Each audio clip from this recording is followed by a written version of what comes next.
Good evening all and welcome back to Untold Fears. Tonight we journey deep into the heart of Ontario, where 10 true encounters with the unexplainable will test everything you thought you knew about what lurks in the shadows of this province.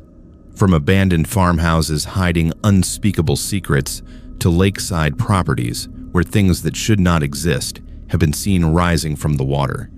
These are not legends passed down through generations. These are real experiences from real people who live to tell their stories. If you're new here, make sure to subscribe to Untold Fears for daily true horror content that will keep you up at night.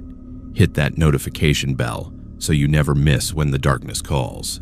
Now let us step into the shadows of Ontario's most disturbing true horror, where ordinary lives collide with extraordinary terror. Everyone in Thunder Bay knew about the Hartley property, even though most people had not driven past it in years. The farmhouse sat about 20 kilometers outside the city limits on the old highway that used to connect logging camps before they built the newer routes closer to Lake Superior. My uncle Derek had owned those 87 acres since the late 1970s, working the land until his health failed in 2018. When he passed away that November, I was the only family member left to inherit it. I had just turned 29 and was working a dead-end job at a shipping warehouse in Winnipeg when the lawyer called with the news. The property came with the house, 2 barns, and enough back taxes that I would need to sell it quickly or figure out how to make it profitable again. I chose the latter, mostly because I needed a fresh start after my divorce, and the idea of isolation appealed to me more than I wanted to admit. I arrived in Thunder Bay on a gray March afternoon in 2019, the kind of day where the sky and the lake blend into one endless sheet of steel. The drive out to the property took longer than I remembered from childhood visits, and when I finally turned onto the gravel lane, I was struck by how much the forest had reclaimed the edges of the fields. Uncle Derek had stopped farming actively around 2015, according to the neighbors, just keeping a few chickens and maintaining the buildings enough that they would not collapse entirely. The farmhouse itself looked tired but salvageable, with peeling white paint and a sagging front porch that groaned under my weight when I climbed the steps to unlock the door. The first few weeks were exactly what I expected. Cleaning out decades of accumulated belongings, sorting through paperwork in the office where Uncle Derek had kept meticulous records of every seed purchase and equipment repair since 1979. I found boxes of old photographs showing the property in its prime, when the fields stretched golden under summer sun and the barns were freshly painted red. There were pictures of Uncle Derek as a younger man, always alone, always serious, standing beside tractors or holding tools. He had never married, never had children, and as far as I could tell from talking to the few neighbors who still lived nearby, he had kept to himself for most of his life. The main barn needed the most work, so I started there in early April once the snow had melted enough to make the walk from the house manageable. It was a massive structure built sometime in the 1950s with hand-hewn beams and a loft that still smelled like hay despite being empty for years. I was clearing out the ground floor, hauling broken equipment and rotted wood to a burn pile, when I noticed something odd about the concrete foundation along the north wall. There were seams that did not match the rest of the floor, like someone had poured new concrete over an older section, and the color was slightly different. Darker, almost. Rust-tinted in places where water had pooled and dried over the years. I told myself it was probably just repairs Uncle Derek had done at some point, maybe fixing cracks or reinforcing the foundation. But something about those seams bothered me enough that I mentioned it to Frank Murdoch, the neighbor who lived about 5 kilometers down the road and who had known Uncle Derek for 40 years. Frank came by one Saturday to help me assess what equipment might still be worth salvaging, and when I showed him the concrete, his expression changed in a way that made my chest tighten. He said Uncle Derek had poured that section himself back in the winter of 1987, claimed he needed to fix drainage issues that were causing the barn floor to crack, but Frank remembered thinking it was strange that Derek had done the work alone, at night, during one of the coldest February stretches on record. He had offered to help, but Derek had refused, saying he preferred to work at his own pace. Frank also mentioned that 1987 was the same year a man named Vincent Kowalski had disappeared from Thunder Bay, a local mechanic who had been involved in some trouble with the wrong people and whose body had never been found. I tried to push the conversation out of my mind, focusing on the practical work of getting the property ready to either sell or lease to someone who actually knew farming. But over the next few weeks, I kept finding things that did not add up. There were gaps in Uncle Derek's records from 1987, months where he had not logged any expenses or activities, despite meticulous entries before and after that period. I found a newspaper clipping tucked into one of his ledgers from March 1988, a brief article about the Kowalski case going cold, with a handwritten note in the margin that just said, "Let it rest," in Uncle Derek's distinctive angular script.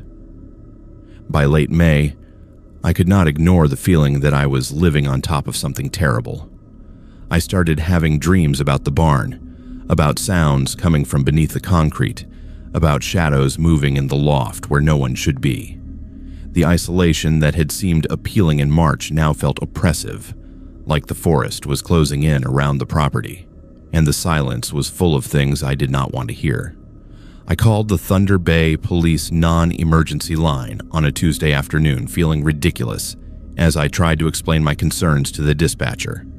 I told her I had suspicions about old concrete work in my barn that might be connected to a missing person case from 1987, and I could hear the skepticism in her voice when she said an officer would come out to take a statement. Detective Sarah Chen arrived 2 days later with a younger officer whose name I did not catch. She was patient as I walked them through everything, showing them the concrete seams, the gaps in the records, the newspaper clipping. She took photographs and asked questions about my uncle's habits and personality, whether he had ever mentioned Kowalski or seemed troubled by anything from his past. I told her the truth, that I barely knew him, that our family had not been close, and most of what I understood about his life came from sorting through his belongings after death.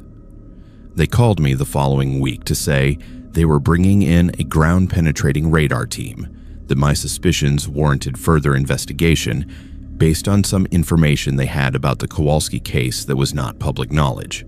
They arrived on a Monday morning with equipment I had only seen on television crime shows, setting up a grid pattern on the barn floor and running the scanners slowly across the concrete.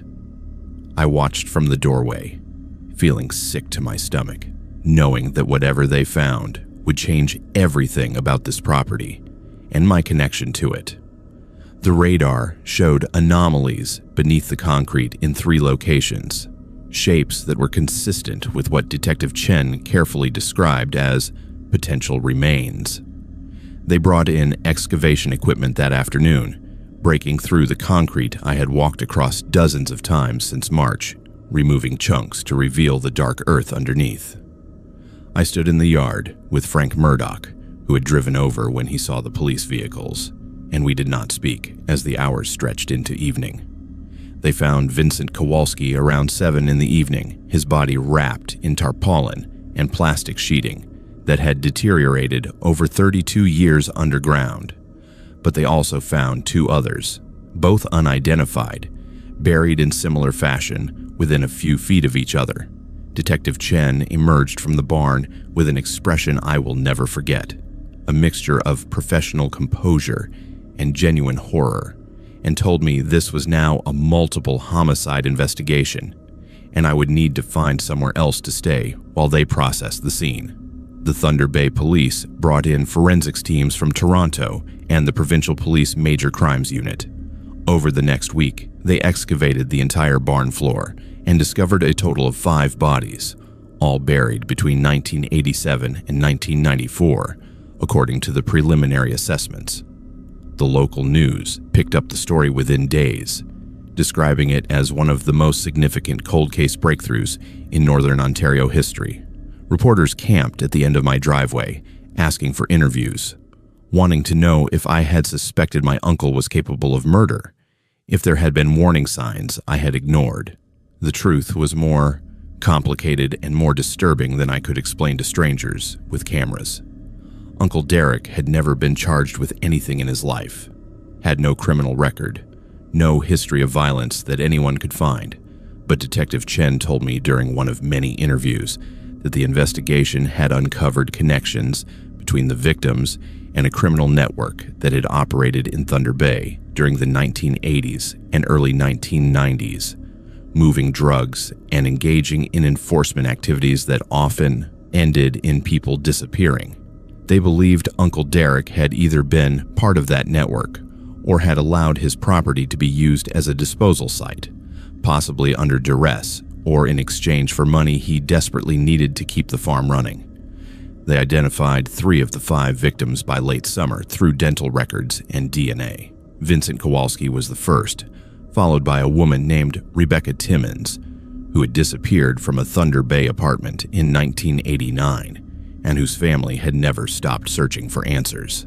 The third was a man from Toronto with ties to organized crime who had been reported missing in 1991. The other 2 remained unidentified, their remains too degraded, and their dental records not matching any missing persons reports on file. I sold the property in October 2019 to a developer who planned to demolish everything and subdivide the land for residential lots. Though I have heard that project stalled when potential buyers learned about the history.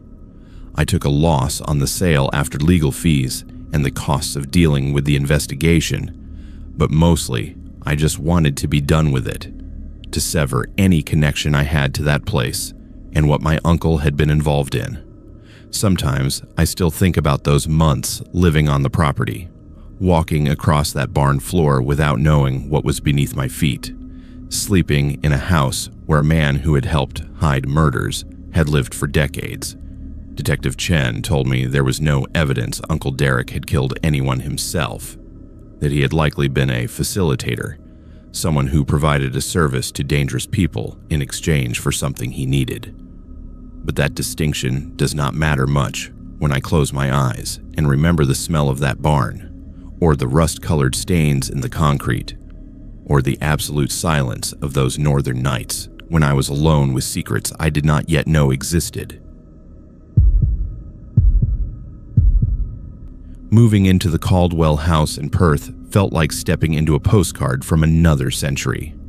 The limestone mansion sat on a quiet street lined with maple trees, its Victorian architecture perfectly preserved with tall windows, ornate woodwork, and a wraparound porch that overlooked the Tay River just 2 blocks away.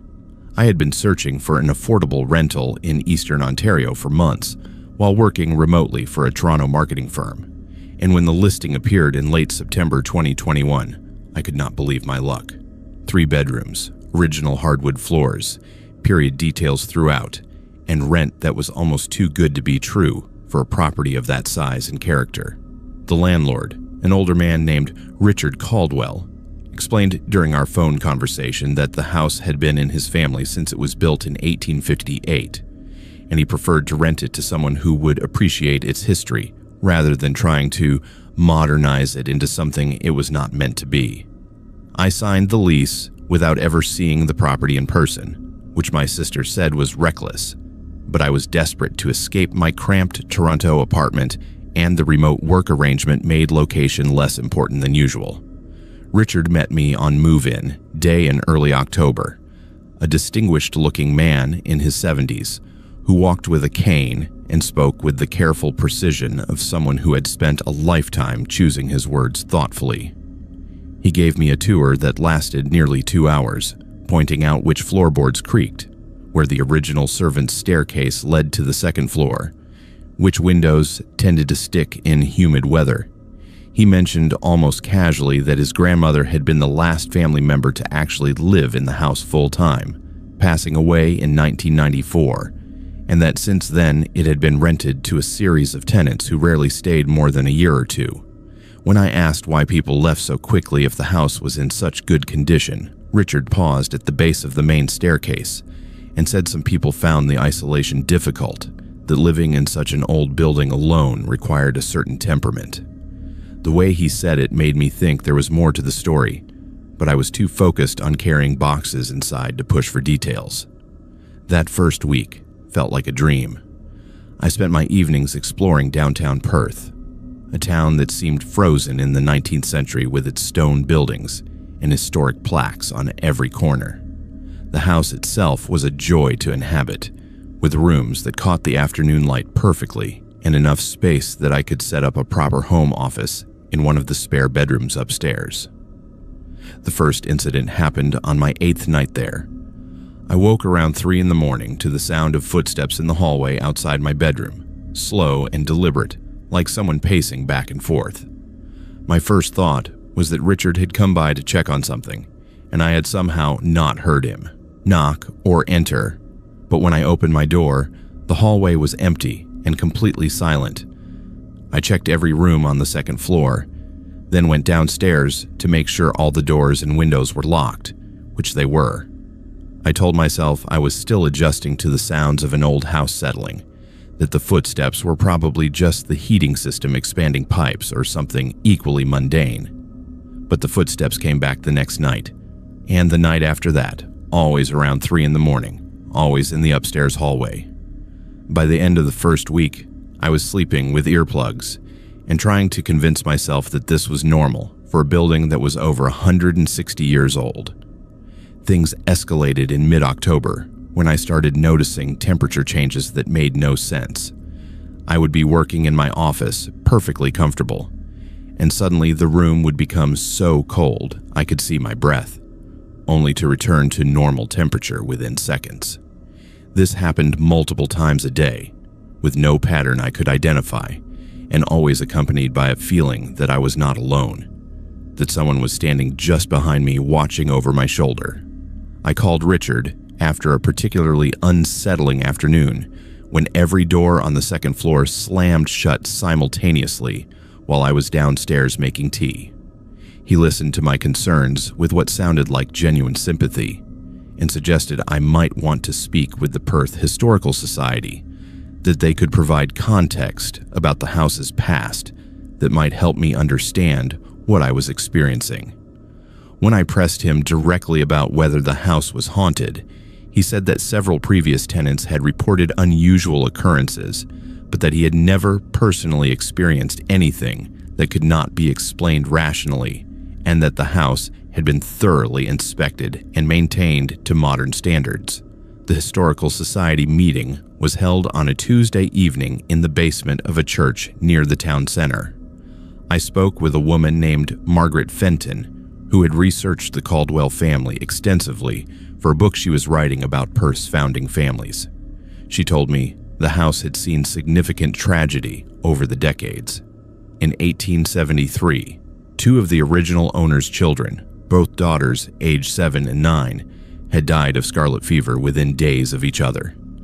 In 1921, a maid employed by the family had fallen from a second-story window under circumstances that were never fully explained, with some suggesting accident and others whispering about suicide. And in 1967, Richard's own mother had suffered a mental breakdown while living in the house, claiming she could hear children laughing in empty rooms and see a woman in a long dress standing at the windows watching the street. Margaret showed me newspaper clippings from various eras, accounts of unexplained phenomena at the Caldwell House that stretched back to the late 1800s. One article from 1912 described how servants refused to work in certain rooms, particularly the nursery on the second floor, which had belonged to the 2 girls who died. Another from 1968 detailed Richard's mother's hospitalization and included a quote from her doctor saying she had become convinced the house was trying to communicate with her, though he attributed this to her declining mental health rather than any supernatural cause. I returned home that night feeling both validated and deeply unsettled. The historical context explained some of what I was experiencing, but it also meant I was living in a house where people had died, where tragedy had layered itself into the walls over generations, and where the boundary between past and present seemed unusually thin. I decided to document everything that happened, keeping a journal by my bed and using my phone to record audio whenever I felt the temperature drop or heard unexplained sounds. The recordings caught things I could not explain. Voices that sounded like children whispering, though the words were never quite clear enough to understand. The sound of someone playing piano, even though the house had no piano and had not for decades, according to Richard. Footsteps that moved through rooms in patterns that suggested someone walking the same path over and over, perhaps a route they had taken in life. The most disturbing recording came from late October when I woke at 3 a.m. to find my bedroom door standing open, even though I had locked it before sleeping. I grabbed my phone and started recording, and for nearly 4 minutes you can hear what sounds like a woman humming a lullaby, soft and distant, coming from somewhere in the hallway. I showed the recordings to Richard when he came by for a scheduled maintenance check in early November. He listened to each one carefully, his expression growing more troubled as the evidence accumulated. Finally, he admitted what he had been reluctant to say before. Every tenant who had lived in the house for more than a few weeks had reported similar experiences. Most left within 3 months, unable to tolerate the constant feeling of being watched, the sounds that had no source, the cold spots that appeared without warning. He had hoped I might be different, that my skepticism and education would provide some immunity to whatever was happening, but he could see now that the house affected everyone eventually. He offered to let me break the lease without penalty, said he understood completely if I wanted to leave, but something in me resisted giving up so easily. I had spent weeks trying to rationalize these experiences, telling myself there had to be logical explanations, but hearing Richard confirm that this was a pattern, that the house had a documented history of affecting people this way, actually brought a strange kind of relief. I was not imagining things, and I was not losing my mind. The house was haunted, or at least it contained something that mimicked haunting closely enough, that the distinction did not matter. I stayed through November and into December, partly out of stubbornness, and partly because I had started to feel a kind of responsibility toward whatever presence existed in the house. The fear that had dominated my first weeks gradually shifted into something more like wary coexistence. I would acknowledge the footsteps when they came, speaking aloud to let whatever it was know I could hear it. I stopped fighting the cold spots and instead wrapped myself in blankets when they appeared, accepting them as part of living in this particular space, and I started leaving small offerings, flowers on the table near where I had heard the children's voices, a candle lit in the window where the woman in the long dress had supposedly been seen. The activity did not stop, but it changed in character. The footsteps became less agitated, more peaceful, like someone simply going about their evening routine. The temperature drops felt less aggressive, more like passing through a doorway from one season into another. And one night in mid-December, I heard the piano music again, but this time it played a complete melody, something classical and beautiful that lasted for several minutes before fading away. I recorded it on my phone and later identified it as Chopin's Nocturne in E-flat major, a piece that would have been popular during the house's early decades. I left the Caldwell House at the end of December 2021, not because I was driven out by fear, but because my company decided to end remote work arrangements and I needed to return to Toronto. Richard seemed genuinely sad to see me go, said I had lasted longer than anyone in recent memory, and that he hoped the house had not been too difficult for me. I told him the truth, that it had been one of the most unsettling experiences of my life, but also one of the most fascinating, that I had learned to live with something I could not understand or control, and that there was value in that kind of discomfort.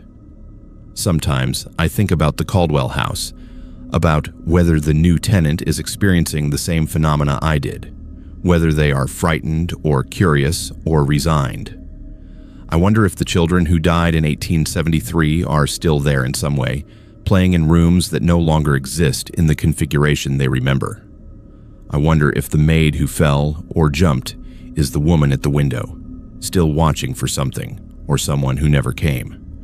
And I wonder if houses absorb the emotional residue of their history, becoming repositories of grief and loss that express themselves to anyone sensitive enough to notice. I do not have answers to any of these questions, but I know the Caldwell House changed how I think about what is possible, about the spaces between rational explanation and lived experience, about the ways the past refuses to stay buried in houses that have witnessed too much tragedy.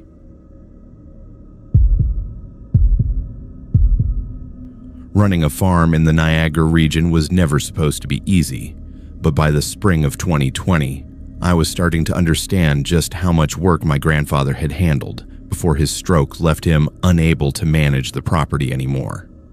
The 120 acres of mixed crops and orchard land stretched along the escarpment edge, with views that tourists paid good money to photograph during harvest season. I had moved back from Hamilton at 28 years old, leaving behind a decent career in logistics to take over the family operation because there was nobody else willing or able to do it. My parents had retired to British Columbia. My sister had no interest in farming, and the thought of selling land that had been in our family since 1897 felt like betraying everyone who had worked it before me. The problem was that I had grown up on this farm but never actually learned to run it. I understood the basics from childhood summers helping with harvest, but the daily management, the equipment maintenance, the crop rotation schedules, all of that was knowledge I needed to acquire quickly while also keeping everything operational. By late April, I realized I could not do it alone, especially with apple season approaching and the vineyard rows needing constant attention. I put out word at the local feed supply stores and agricultural co-op that I needed experienced help, preferably someone who could commit to at least 6 months and who had worked mixed crop operations before. Most of the responses came from high school kids looking for summer work or retirees wanting part-time hours, neither of which matched what I needed. Then in early May, a man named Carl showed up at my door without calling first, said he had seen my notice at the Grimsby feed store and was interested in the position. He looked to be in his mid-40s, weathered in the way that outdoor work ages people, with calloused hands and forearms marked with old scars that spoke to years of manual labor. His name was Carl Brennan, according to the Ontario driver's license he showed me, and he said he had been working farms across southern Ontario for the past decade, mostly fruit operations and vineyards, moving from place to place depending on seasonal needs. Something about him made me slightly uncomfortable, though I could not pinpoint exactly what it was. He avoided eye contact when we talked, kept his answers brief and vague when I asked about previous employers, and had this habit of scanning the property constantly like he was cataloging escape routes or assessing vulnerabilities, but he also clearly knew farming, could identify equipment issues I had missed, and spoke knowledgeably about pest management and irrigation systems. I needed help badly enough that I ignored my gut feeling and offered him the job, with an agreement that he could park his small trailer on the back section of the property near the old equipment barn. For the first 3 weeks, Carl proved himself invaluable. He worked from sunrise until well past dark, never complained about the heat or the repetitive nature of vineyard maintenance, and fixed problems before I even knew they existed.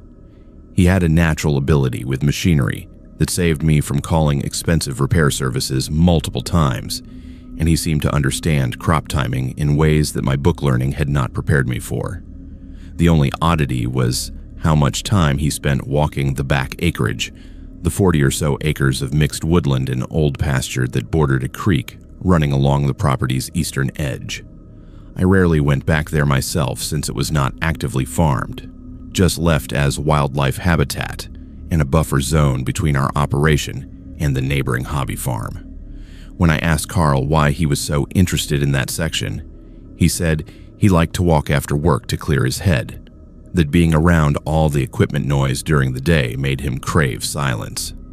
It was a reasonable explanation, and I would have thought nothing more of it except that I started noticing he was making trips back there during lunch breaks too, always carrying the same worn backpack, always returning an hour later with dirt on his boots and sometimes scratches on his arms that looked fresh. He brushed off my concern when I mentioned he should be careful in the woods, said he knew what he was doing and had been working wild areas his whole life. Things shifted in early June when my neighbor Tom stopped by to borrow a post-hole digger. We were talking near the main barn when the conversation turned to a missing person case that had been all over the regional news for the past 2 weeks. A young woman named Jessica Hartman had disappeared from a Beamsville winery where she worked in the tasting room. Last seen leaving her shift around 9 at night, with security footage showing her walking to her car but never arriving home. Tom mentioned how it was the second disappearance in 6 months, that another woman had vanished from a St. Catherine's restaurant parking lot in January and still had not been found. I noticed Carl had stopped working on the tractor he was repairing about 20 feet away. He stood completely still, his back rigid, and when Tom kept talking about the police searching vineyards and wooded areas, Carl dropped the wrench he was holding. The clang of metal on concrete made both Tom and I turn to look, and I saw Carl's face had gone pale. His jaw clenched so tight the muscles were visible. He mumbled something about needing to check on his trailer and walked away quickly without making eye contact with either of us. That evening after Tom left, I found myself reviewing everything I knew about Carl, which was almost nothing. He had given me references that I never bothered to check because I needed help immediately. He paid for everything in cash, which he said was because he preferred not to deal with banks after having his identity stolen years ago. He never went into town for meals or supplies, just kept to himself on the property except for his daily walks to the back acreage. And most troubling, he had shown up looking for work right around the time the first woman had disappeared. I started paying closer attention to his routine, noting when he left for his woodland walks and timing how long he was gone. The trips were getting longer, sometimes stretching to 2 hours during his lunch break, and he always came back with that same backpack that looked heavier when he returned than when he left. One afternoon in mid-June, when I knew he had driven into Grimsby for supplies, I walked back to the creek area myself, following the path I had seen him taking through the trees. The woods were thicker than I remembered, overgrown with underbrush that made walking difficult, but there was a clear trail worn into the ground from repeated use. As I got closer to the creek, I started noticing things that did not belong. Areas where branches had been deliberately arranged to cover something, fresh digging in several spots near the water's edge, and tool marks on trees that suggested someone had been using them to anchor or lean equipment against. One particular area near a bend in the creek looked especially disturbed, with soil that was clearly newer than the surrounding ground and vegetation that had been transplanted to make it look natural but had not taken root properly yet. I stood there for probably 20 minutes trying to convince myself there were innocent explanations, that maybe Carl was burying garbage or had found a dead animal that needed disposal, but the size and shape of the disturbed area made my hands shake. It was roughly 6 feet long and 3 feet wide, exactly the dimensions you would expect if someone was trying to hide something that needed to stay hidden. I did not dig, did not touch anything, just took several photos with my phone and walked back to the house, trying to decide what to do with suspicions that might destroy a man's life if I was wrong.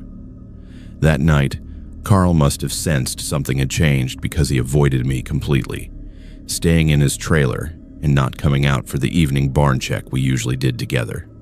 I lay awake until nearly 3 in the morning, debating whether to call the police with nothing but a gut feeling and some disturbed soil, knowing how ridiculous it would sound, knowing that I might be ruining an innocent man's reputation based on paranoia. But then I thought about Jessica Hartman's parents, who had been on television begging for information, and the other woman, whose name I could not remember, but whose face had been on missing person posters at the feed store. And I knew I could not live with myself if I did nothing.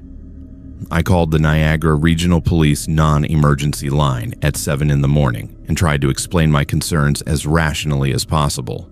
The officer who took my report sounded skeptical, but said they would send someone out to take a statement given the active missing persons investigations. 2 detectives arrived around noon. A woman named Detective Sarah Kovach and her partner, whose name I did not catch. I showed them the photos I had taken, walked them through Carl's behavior changes and his reaction to the news about the disappearances, explained about the long, unexplained absences to the back acreage. They asked to speak with Carl, but when we went to his trailer, it was empty. His truck was gone, and when Detective Kovach looked inside the trailer through the window, she immediately called for backup. They entered the trailer with a warrant that arrived within 2 hours, and I watched from a distance as they carried out evidence bags containing items I could not identify from where I stood. Later that afternoon, Detective Kovach told me they had found documentation in the trailer linking Carl to both missing women, including personal items that belonged to Jessica Hartman, and what appeared to be a detailed journal describing his activities over the past 6 months. They brought in search teams with dogs and ground-penetrating radar equipment, concentrating on the areas I had photographed near the creek. By evening, they had found Jessica Hartman's body in one of the disturbed patches, buried shallow and poorly concealed. The second woman, whose name I learned was Maria Santos, was found approximately 40 feet away 2 days later during a more extensive search of the entire back acreage. Both women had been killed by strangulation, according to the preliminary forensics reports that were shared with me as the property owner. Carl Brennan, whose real name turned out to be Robert Carl Henderson, was arrested 3 days later at a motel in Kingston, where he had fled after realizing I had discovered his burial sites. The investigation revealed he had been fired from a vineyard operation in Prince Edward County in January under suspicious circumstances, had worked briefly at 2 other farms before coming to mine, and was wanted for questioning in connection with 3 other missing persons cases across southern Ontario dating back to 2018. The journal found in his trailer detailed his method of selecting victims who worked evening shifts at isolated locations, his preference for properties with wooded areas near water, and his belief that farm owners were too busy with daily operations to notice what happened on remote sections of their land. The trial happened over a year later in the fall of 2021. I had to testify about discovering the disturbed soil and Carl's behavior, about how I had hired someone without properly vetting them because I needed help and he seemed competent.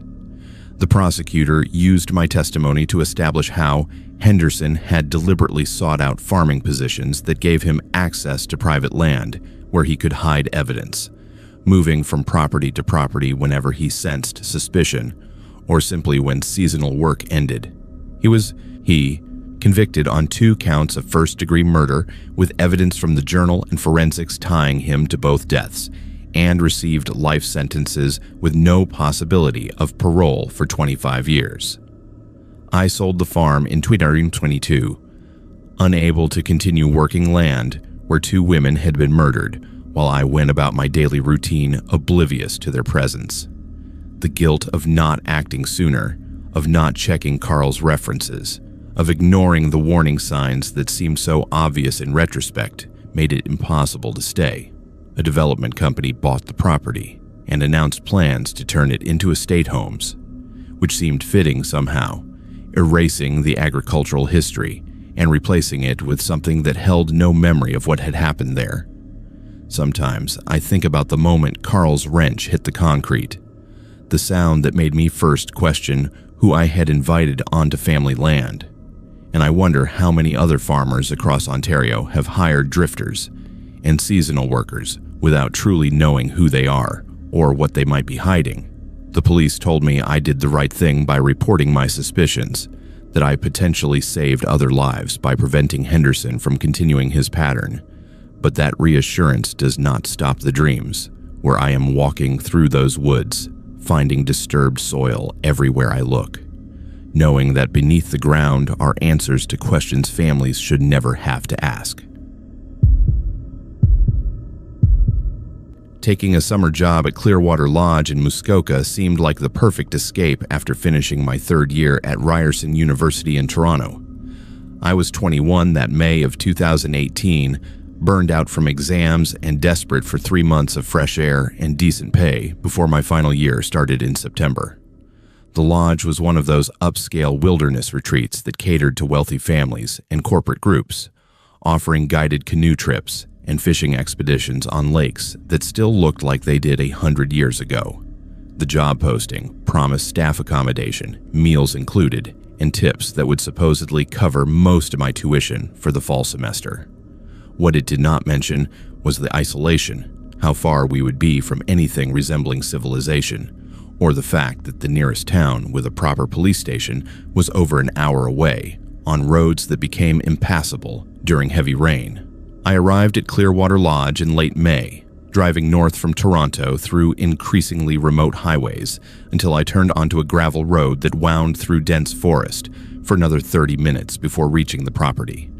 The main lodge sat on the shore of a pristine lake, surrounded by smaller cabins where guests stayed, with staff quarters tucked into the trees behind the kitchen building. The owners, Richard and Margaret Sutton, were a couple in their 60s who had run the operation for almost 20 years, and they gave me a quick orientation before introducing me to the other seasonal staff. There were 8 of us total that summer, mostly university students like me, plus a head guide named Marcus, who had been coming back to work at the lodge every season since 2010. My responsibilities included housekeeping, helping with meal service, and occasionally assisting with guest activities when they needed extra hands for larger groups. The work was physically demanding but straightforward, and I fell into a comfortable routine within the first week. Most of our guests were families with young children or middle-aged couples looking for an authentic wilderness experience without giving up hot showers and decent food. But in mid-June, we had a different kind of booking, a corporate retreat for a tech company from Mississauga, about 15 professionals who wanted team-building activities and canoe instruction before heading out on a 3-day backcountry trip. One of the guests from that group stood out immediately. Her name was Amanda Chen, and she was probably in her early 30s, friendly and enthusiastic about learning outdoor skills, despite admitting she had grown up in downtown Toronto and had never been camping before.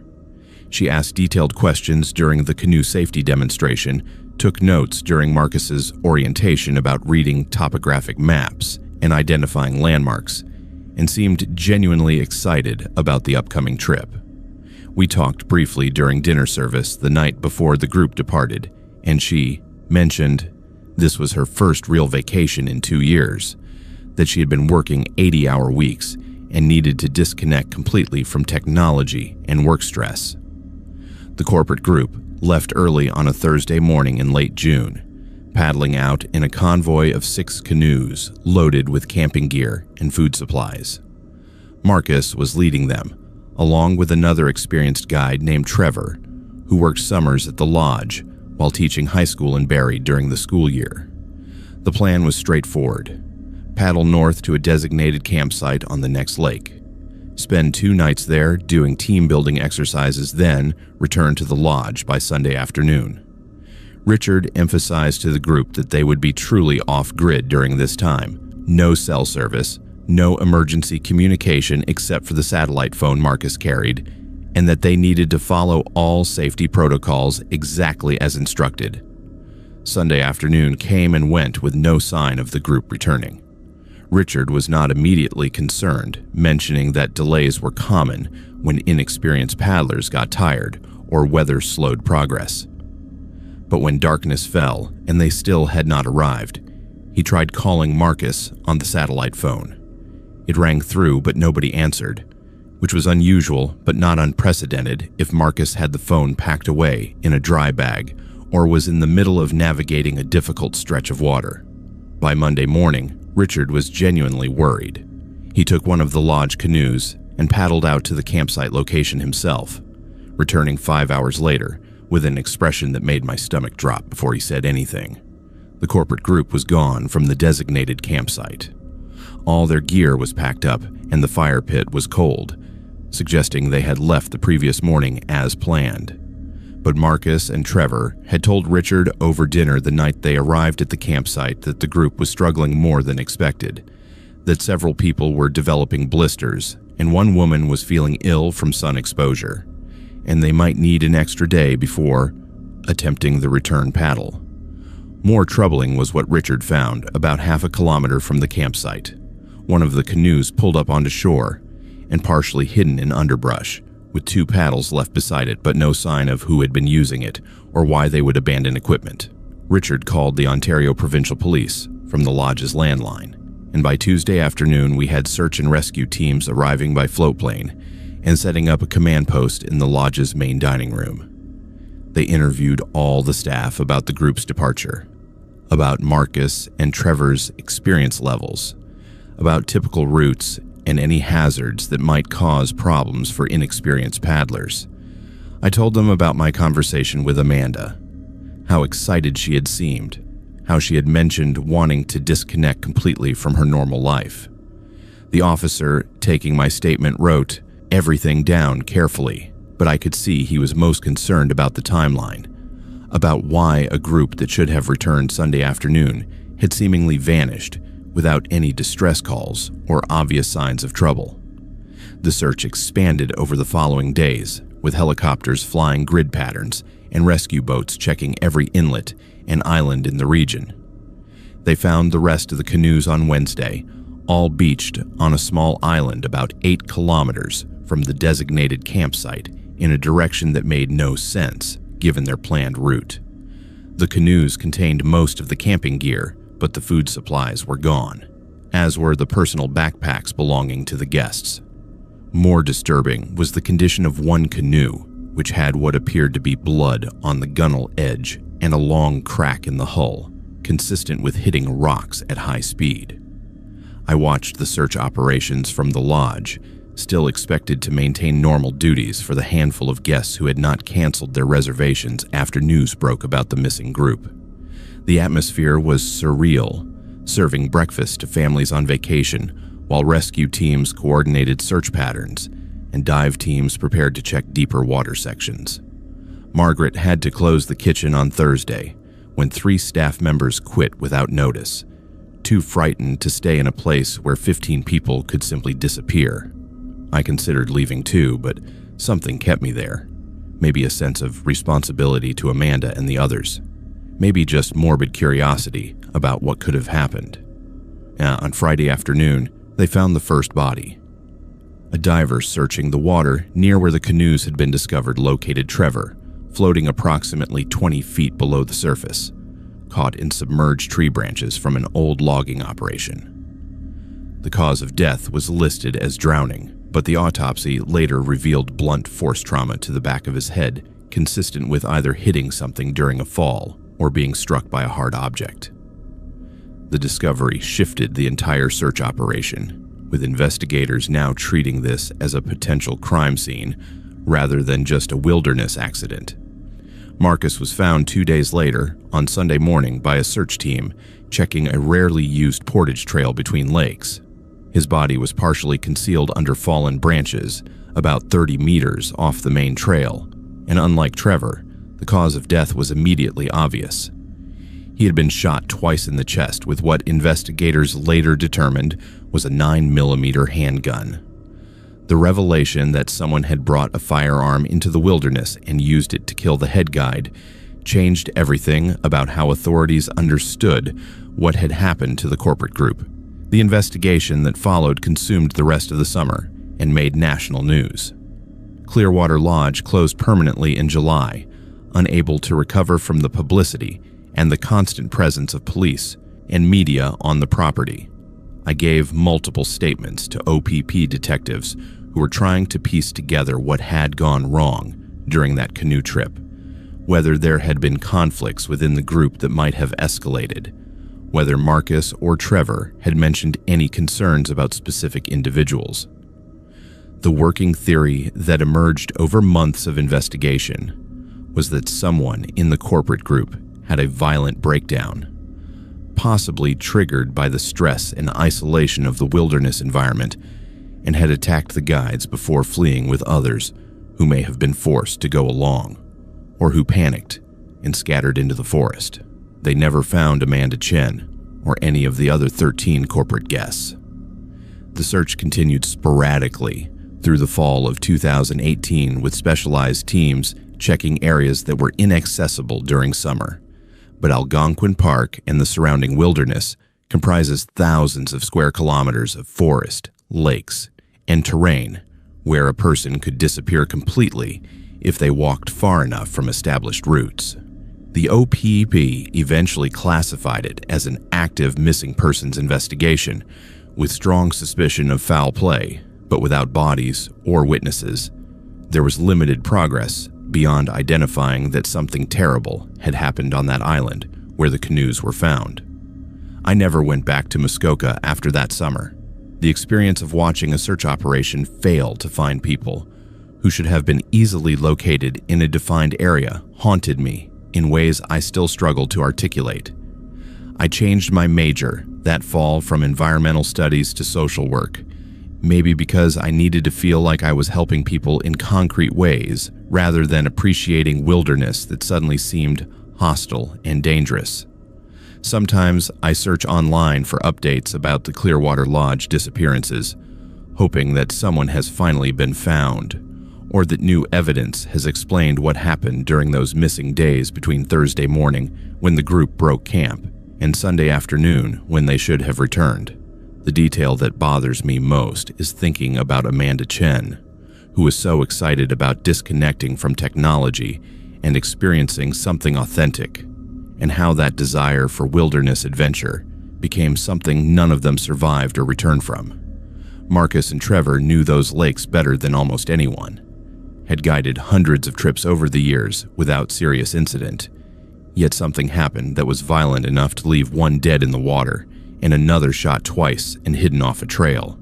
Whatever occurred on that island, whether it was a sudden attack or a gradual breakdown of group dynamics under the pressure of isolation, it was thorough enough that 13 people vanished into terrain that is heavily searched and regularly traveled by outdoor enthusiasts. The Ontario Provincial Police still maintain a tip line for information about the disappearances, and every few years there are reported sightings in remote areas that generate brief renewed interest before proving to be false leads or cases of mistaken identity. I do not expect Amanda or the others will ever be found, at least not in my lifetime. The wilderness in that region is simply too vast, too dense, too capable of hiding things that people desperately want discovered. I learned that summer that disappearing completely is easier than most people realize, that even in Ontario, even in areas that seem accessible and civilized, there are places where people can be erased so thoroughly that no amount of searching will bring them back. House sitting seemed like easy money when my aunt's friend Carol offered me the job in March of 2022. She needed someone to watch her historic property in Stratford for 6 weeks while she traveled through Europe, and the pay was generous enough that I could take time off from my construction job without worrying about rent on my apartment in Kitchener. Carol was in her early 70s, a retired theater costume designer who had bought the Victorian mansion on a quiet residential street near the Avon River back in the 1990s. She gave me a thorough walkthrough the day before she left, showing me which radiators needed bleeding, where the circuit breakers were located, and how to work the temperamental washing machine in the basement laundry room. The house was exactly what you would expect from someone who had spent decades in theater.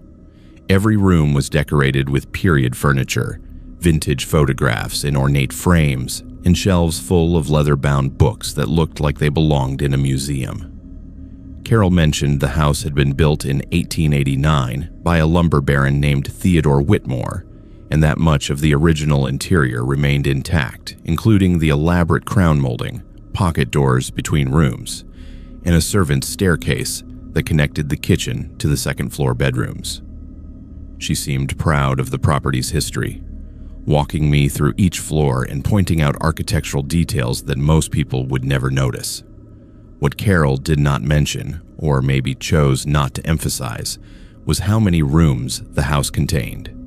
I counted 14 separate spaces across 3 floors, not including the attic access or the basement storage areas, and most of them were furnished, but clearly unused. Guest bedrooms with beds made up in elaborate quilts that looked like nobody had touched them in years. A library with floor-to-ceiling bookcases and a reading chair positioned by the window.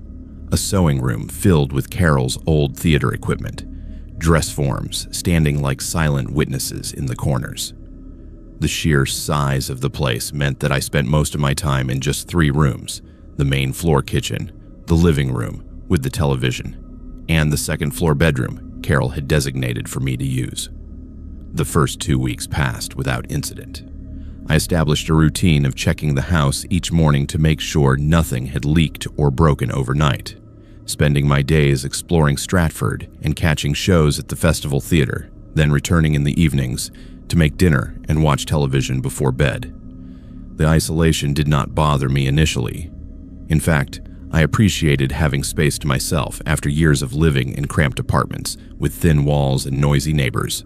But somewhere around the middle of the 3rd week, I started noticing things that made me uncomfortable in ways I struggled to articulate. It began with doors. I would close the door to my bedroom before going downstairs for breakfast, only to find it standing open when I came back up an hour later. The first time it happened, I assumed I had simply forgotten to close it properly, that maybe the latch had not caught and the door had drifted open on its own.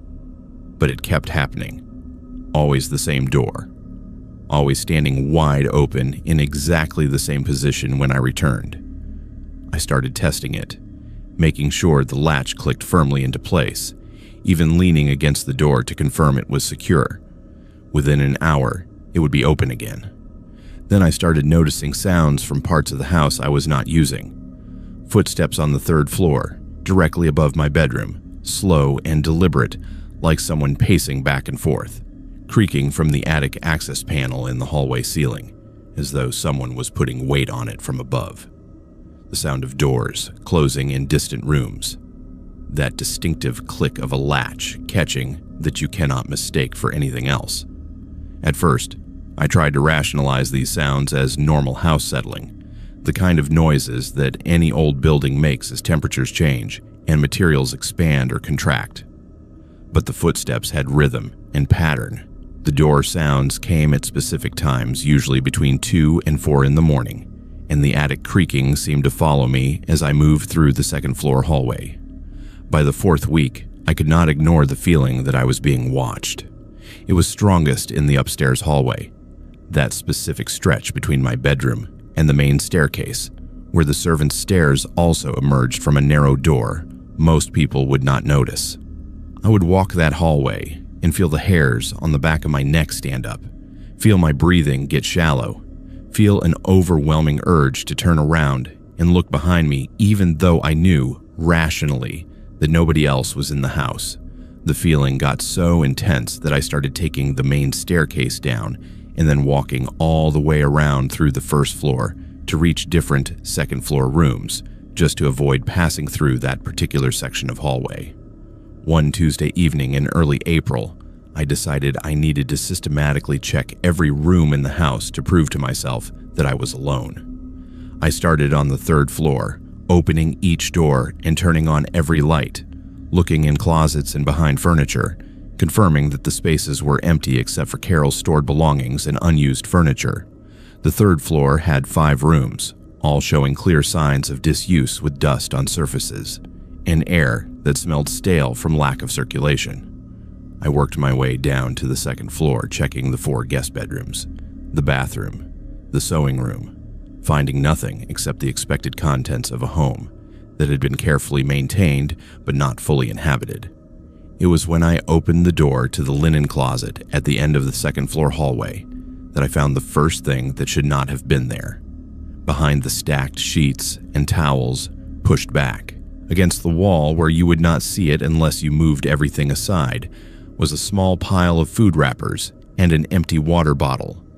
The wrappers were from granola bars, the kind sold in bulk at any grocery store, and the plastic bottle was a common brand of spring water. None of it belonged to me, and none of it looked old enough to have been there since before I moved in. The wrappers were not dusty. The bottle still had condensation marks inside, like it had been used recently. My hands were shaking when I pulled out my phone and called Carol. She was in Rome according to her itinerary, and it took several tries before she answered. I explained what I had found, trying to keep my voice calm, and asked if she had any explanation for why there would be recent trash hidden in her linen closet.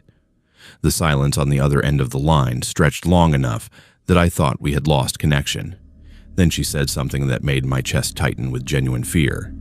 She told me that every house sitter she had hired over the past 5 years had reported similar experiences. Doors opening on their own, sounds from empty parts of the house, the feeling of being watched, and occasionally, evidence that someone or something was accessing areas that should have been sealed or unused. Carol admitted she had not told me because she needed someone to watch the house, and most people refused once they heard about the problems.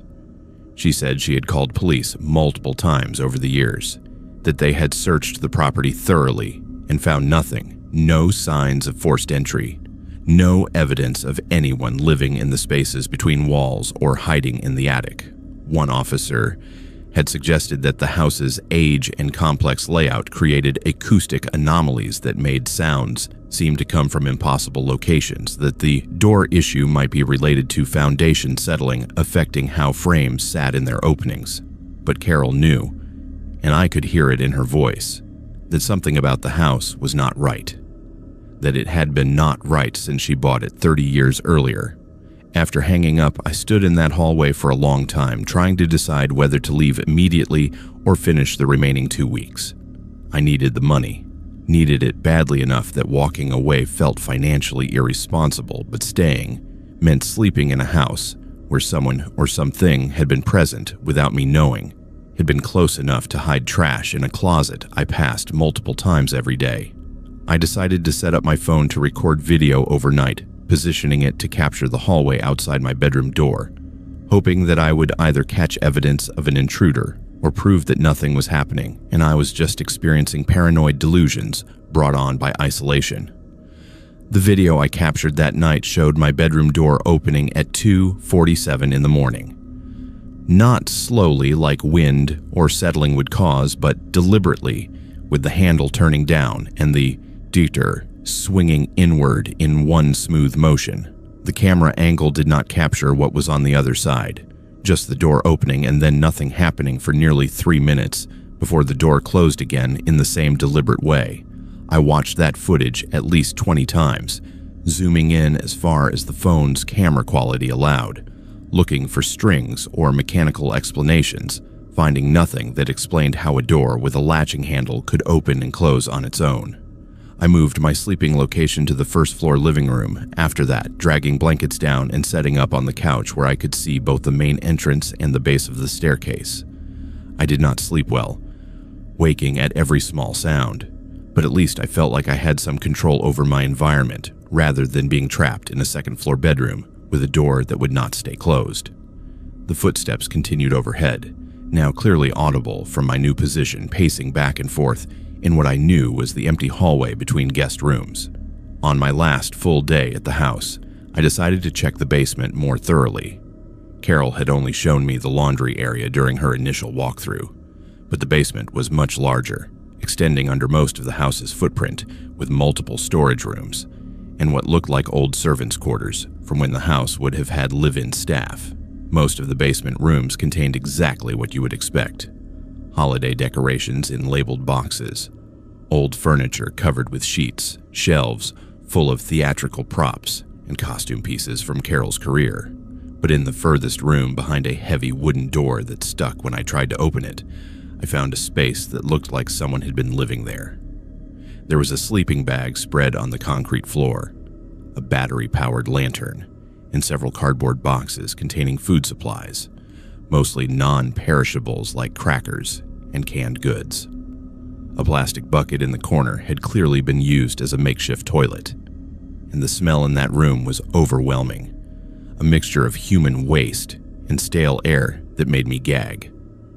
What disturbed me most was the journal lying next to the sleeping bag, a small notebook filled with handwritten entries that documented someone watching the house, watching me specifically. The entries described my routine in detail: what time I woke up each morning, where I went during the day, when I returned in the evening, what I ate for dinner, what television shows I watched. The handwriting was neat and controlled, suggesting someone methodical rather than mentally disturbed, and the observations went back weeks, starting before I even moved into the house. The most recent entry, dated the previous day, noted that I had started sleeping on the first floor couch, and that this change in pattern suggested I was becoming aware of their presence. I took the journal and ran up the basement stairs, not bothering to close the door behind me, and called 911 from my cell phone while standing in Carol's front yard. The Stratford police arrived within 15 minutes, and I showed them what I had found in the basement. They searched the entire property with multiple officers, checking every closet, every storage space, the attic, the crawl spaces, finding nothing except that one room with evidence of occupation. They took the journal as evidence and told me they would process the sleeping bag and other items for fingerprints and DNA. The investigation revealed that someone had been accessing the house through a basement window at the back of the property. One of those high windows near ground level that opened into the old coal room. The lock on it had been broken for years, according to Carol, and she had never bothered to fix it because the window was too small for anyone to use as an entry point, or so she thought. Whoever had been living in the basement was thin enough to squeeze through, drop down to the coal room floor, and then access the rest of the basement and potentially the entire house whenever they wanted. Police never identified who it was. The fingerprints did not match anyone in their system, and the DNA analysis came back without hits in any database.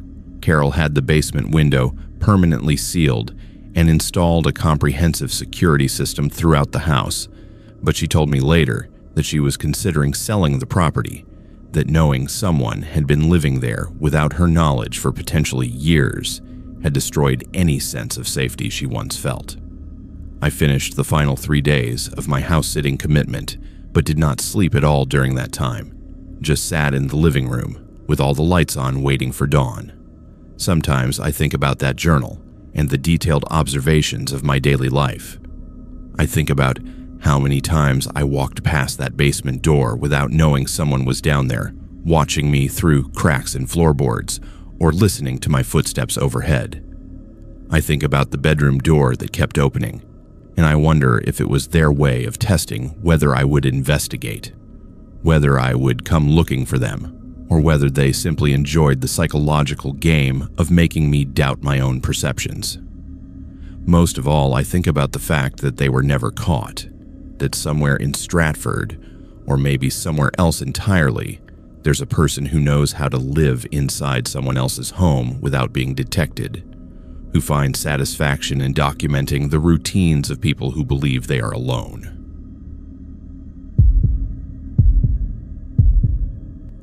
Working at the Lakeshore Conference Center on the western edge of Lake Simcoe felt like the ideal job for someone who wanted peace and quiet after years of retail management in Toronto.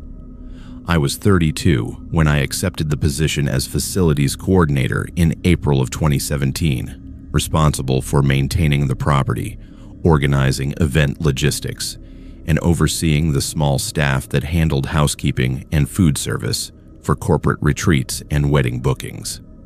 The center sat on 20 acres of waterfront property just outside Barrie, with a main lodge building, 6 guest cabins, and a boathouse that extended out over the water on an old dock system that probably needed replacing, but had held up for 40 years, according to my predecessor. The property's owner, Margaret Chen, was a businesswoman from Markham who had purchased the conference center in the late 1990s as an investment property and rarely visited except for quarterly board meetings. She had warned me during my interview that some staff members were superstitious about the lake, that there were local stories about unusual sightings and unexplained phenomena, but she attributed this to the isolation and the tendency of people who spent too much time near water to let their imaginations run wild. I nodded along, not particularly concerned about folklore or ghost stories, more focused on the practical challenges of managing a property that hosted events year-round, despite being located in an area that experienced harsh winters. My first month passed without anything unusual beyond the normal adjustment period of learning where everything was stored, which vendors were reliable, and how to work with the permanent staff who had been there longer than I had. There were 5 of us total working full-time at the center. Myself, 2 housekeepers named Rita and Susan who had both grown up in the area, a maintenance worker named Dale who handled repairs and groundskeeping, and a cook named Thomas who prepared meals for whatever groups were staying at the property. Everyone was friendly and professional, though I noticed they all had certain habits that seemed odd until I understood the context. Nobody went down to the boathouse after sunset. When I asked why, Dale mentioned that the lighting was poor and the dock was slippery. Better to avoid accidents by just staying away after dark. Rita and Susan refused to clean the cabin closest to the water, the one we called Lakeside Cottage, unless they could do it together during daylight hours. They said it was because the cabin had plumbing issues that sometimes required calling Dale for help, but their discomfort seemed more psychological than practical.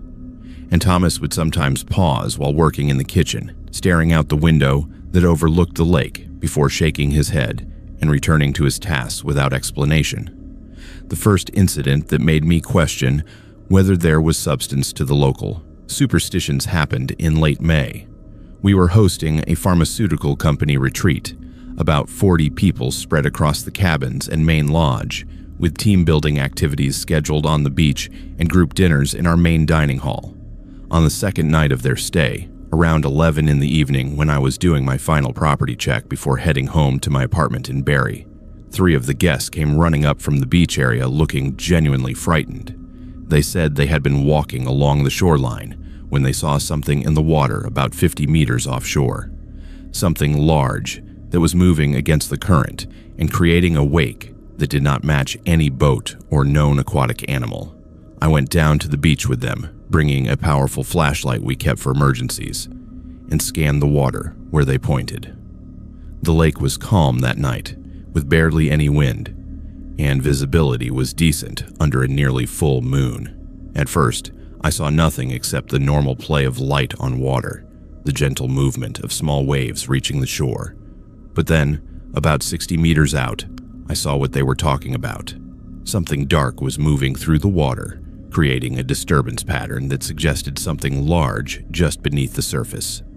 The wake it created was too substantial to be a fish, even a large sturgeon, and the movement was too purposeful, too directed to be debris or a log drifting with currents. We watched it for probably 5 minutes, during which time it seemed to parallel the shoreline, maintaining roughly the same distance from land. One of the guests, a man who said he had grown up sailing on the Great Lakes, commented that whatever it was moved like something with intelligence, like it was patrolling or searching for something, rather than just swimming randomly. Then, as suddenly as it had appeared, the disturbance stopped. The water returned to its normal gentle motion, and we saw nothing further, despite standing there for another 20 minutes, scanning with the flashlight. I filed it away, as unusual but not necessarily alarming. Probably just a large fish, or maybe even a seal that had somehow made its way inland, though I knew seals were not common in Lake Simcoe. But when I mentioned it to Dale the next morning while he was repairing a fence near the main lodge, his reaction made it clear this was not an isolated occurrence. He said sightings like that happened several times every summer, always after dark, always in the same general area of the lake near our property. The locals had stories about it going back decades, maybe longer, and some of the indigenous communities around Lake Simcoe had traditional accounts of a water creature they called by names I could not quite pronounce. Dale showed me an article he kept saved on his phone from a 1952 Barrie Examiner newspaper that described multiple witnesses reporting a large serpent-like creature in the lake near Kempenfelt Bay. The accounts were surprisingly detailed, describing something dark-colored with what appeared to be humps breaking the surface, moving at speeds that seemed impossible for any known fish species. Similar sightings had been reported periodically throughout the 20th century, with enough consistency in the descriptions that cryptozoology enthusiasts had given it a name, Kempenfelt Kelly, after the bay where most sightings occurred. Over the following weeks, I started paying more attention to what happened on the property after dark. I noticed that Dale always made sure equipment was secured and boats were pulled up onto shore well before sunset, and that he never went near the water's edge once natural light faded. Rita mentioned casually one afternoon while we were setting up for a wedding that her grandfather used to fish commercially on Lake Simcoe and refused to go out at night after an encounter in 1973, where something bumped his boat hard enough to nearly capsize it, something he described as being bigger than his 18-foot vessel. The second major incident happened in mid-June during a 3-day wedding event. The bride and groom had rented the entire property for their families, probably 70 people total, and had planned an evening ceremony on the beach at sunset, followed by a reception in the main lodge. Everything went perfectly until the ceremony was wrapping up, just as twilight was giving way to full darkness around 9:30. Several guests who had been standing near the water's edge started pointing and shouting, and I ran down from where I was supervising the catering setup to see what the commotion was about. There was something in the water, much closer to shore than what I had seen in May, close enough that we could see it clearly in the fading light. It looked like a dark mass about 6 or 7 feet long, breaking the surface intermittently as it moved parallel to where people were standing. What made it especially unsettling was the sound it made, a kind of deep rumbling that you felt in your chest as much as heard with your ears, something that reminded me of large marine mammals, but seemed wrong for fresh water and wrong for anything that should exist in Lake Simcoe. The wedding photographer, who had been documenting the ceremony, managed to get several shots of the disturbance before it submerged and disappeared. Later, when I looked at his photos, they showed clearly that whatever was in the water was substantial and animate, definitely not a log or debris, but the images were not clear enough to definitively identify what species or type of creature it might be. The photographer posted the images to his professional social media accounts, and within days, they had been picked up by local news outlets and cryptozoology websites, bringing attention to our property that Margaret Chen was not particularly happy about. We started having problems after that media attention. Guests who had reservations would call to ask if the property was safe, if there was any danger from whatever was in the lake. Some canceled their bookings entirely, spooked by the publicity or by reading about the history of sightings in the area. Margaret told me to downplay the incidents, to assure potential clients that Lake Simcoe was completely safe and that any unusual sightings were probably just large sturgeon or other native fish species that looked strange in certain lighting conditions. But the sightings continued through the summer, becoming more frequent as the weather warmed. In July, we had 3 separate incidents within a 2-week period, where guests reported seeing something large in the water near our shoreline. One couple from Richmond Hill said they watched it for nearly 30 minutes from their cabin window, describing it as serpent-like, with what appeared to be multiple humps creating an undulating pattern as it moved. Another guest, a biologist from the University of Toronto who was at the center for a research conference, observed it through binoculars and said the movement patterns were unlike anything he was familiar with from freshwater species. The situation escalated in early August, when we had livestock go missing from the small farm area we maintained on the property.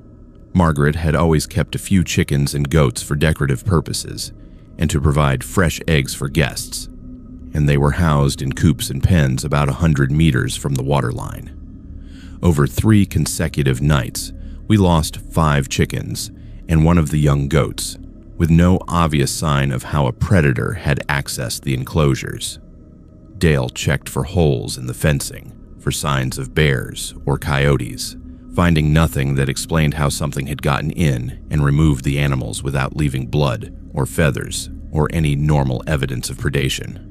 What we did find were tracks leading from the empty goat pen down to the water's edge. They were not paw prints or hoof prints, but something else entirely, drag marks interspersed with what looked like wide flipper impressions in the mud, as though something had pulled itself up onto land, taken the goat, and dragged it back toward the lake. Dale took photographs of the tracks before rain washed them away, and when he showed them to a Ministry of Natural Resources officer who came out to investigate the livestock loss, the officer's only comment was that he had never seen anything like them and had no explanation that would fit with known species in the area. I started sleeping at the property in August, partially because we were fully booked with back-to-back events, and it was easier than driving to Barrie every night, but also because I wanted to observe what was happening firsthand rather than relying on second-hand accounts from guests and staff. I set up in one of the guest cabins with a clear view of the lake and kept binoculars and a camera with a telephoto lens beside the bed. For the first few nights, nothing unusual happened. Beyond the normal sounds of a property near water, loons calling, waves lapping against the dock, wind moving through trees. Then, on a night in late August, when the moon was dark and the only light came from stars and the distant glow of Barrie across the water, I heard the sound that Dale and Rita had mentioned, but I had never experienced personally. It was that deep rumbling, felt as much as heard, coming from the direction of the boathouse. I grabbed my camera and binoculars and went down to the beach, moving slowly and quietly, not wanting to scare away whatever was making that sound. The boathouse was maybe 200 feet from my cabin, and as I got closer, I could hear other sounds mixed with the rumbling. The creak of the dock underweight, water sloshing against pilings, and something that sounded like breathing, heavy and rhythmic. I crept up to within about 50 feet of the boathouse, using trees and darkness as cover, and raised the binoculars to get a better look. What I saw made my hands shake so badly I nearly dropped the binoculars. There was something on the dock, something large and dark, that had pulled itself partially out of the water. In the starlight, I could make out a shape that was wrong for any aquatic animal I knew of. Too massive for a seal, too elongated for a beaver or otter, with what appeared to be a broad flat head and a body that tapered back into the water. It was moving slowly across the dock toward the boathouse structure, making those rumbling sounds, and I could see water streaming off its body, reflecting what little light was available. I stood there frozen for what felt like forever, but was probably only 2 or 3 minutes, watching this thing move with obvious effort on land, its body undulating in a way that suggested it was not comfortable outside water, but was capable of operating there for short periods.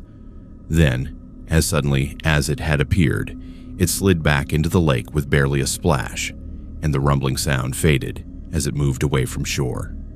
I walked back to the cabin, climbed into bed, and lay there until dawn trying to process what I had seen. In the morning, I went down to the boathouse to look for evidence, finding deep scratches in the wooden dock boards that looked fresh, and puddles of water in places that should have been dry given that we had not had rain in several days. I took photographs of everything, then called Dale to come look. He stood on the dock for a long time, examining the scratches and the disturbed areas before finally saying what I already knew.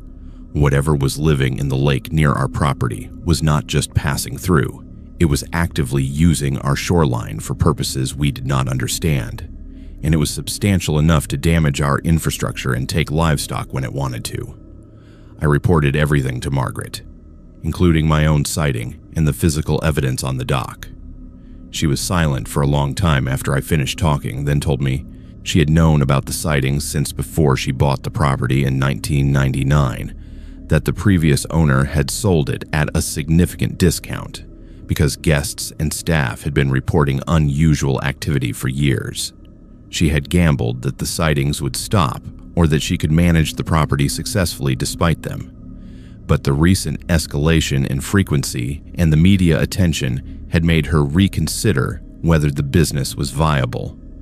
The conference center closed permanently in November of 2017.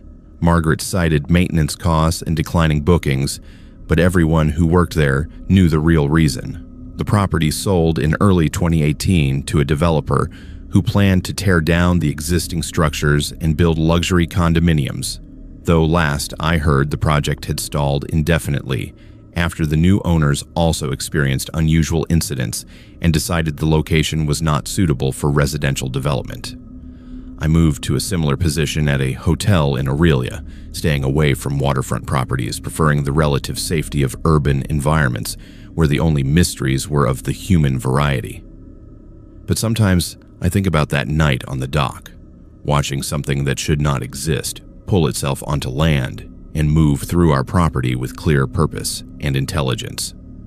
I think about the local stories that go back generations, the indigenous accounts that predate European settlement, and I wonder how many creatures like Kempenfelt Kelly exist in bodies of water we assume we understand completely.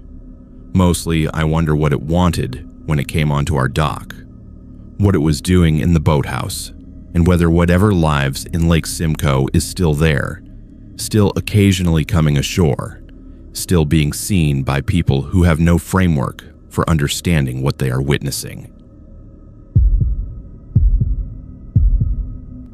Purchasing the abandoned farmhouse on Longwoods Road in Chatham, Kent, seemed like a calculated risk when I signed the papers in March of 2021. I was 29, working remotely as a software developer, and the Toronto housing market had priced me out of any reasonable property ownership.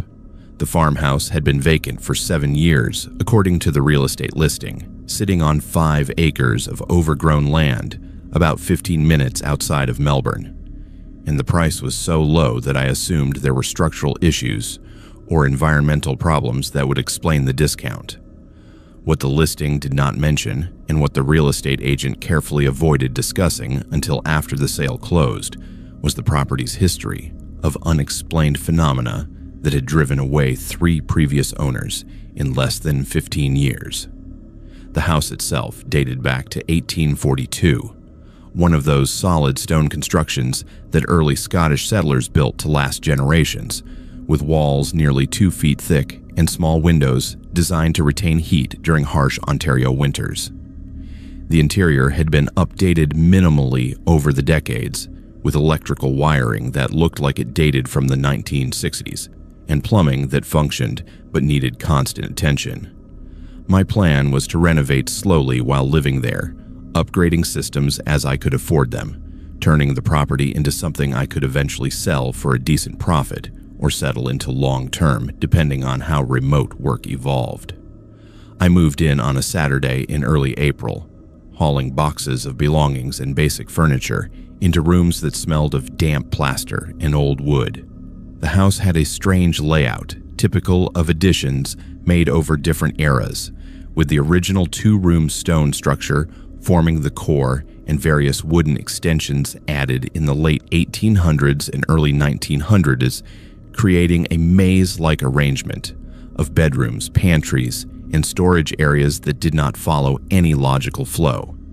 The local historical society had a file on the property when I stopped by to research its background, showing that it had been continuously occupied from 1842 until 1999, when the last long-term residents moved out citing personal reasons the documents did not elaborate on. The first week passed normally enough, with me focusing on basic cleaning and assessing what renovations were most urgent. I noticed some oddities that I attributed to the house's age and vacancy. Doors that I clearly remembered closing would be standing open when I came back to a room hours later. Cold spots in certain areas that did not correspond to windows or obvious drafts, and a persistent smell in one of the upstairs bedrooms, something organic and unpleasant that I could not locate despite checking for dead animals in the walls or roof spaces. Things escalated on my 9th night in the house. I was asleep in the main floor bedroom I had set up as temporary living quarters when I was woken around 2 in the morning by what sounded like furniture being dragged across the floor directly above me. Heavy scraping sounds, rhythmic and deliberate, as though someone was rearranging a room. My first thought was that an animal had somehow gotten into the upstairs, maybe a raccoon or even a feral cat, but the sounds were too sustained and too purposeful for wildlife. I grabbed a flashlight and climbed the narrow staircase to the 2nd floor, my heart pounding harder with each step. The upstairs hallway was empty and silent when I reached the top. I checked each of the 4 bedrooms systematically, finding nothing disturbed, no signs of intrusion, no animals hiding in corners.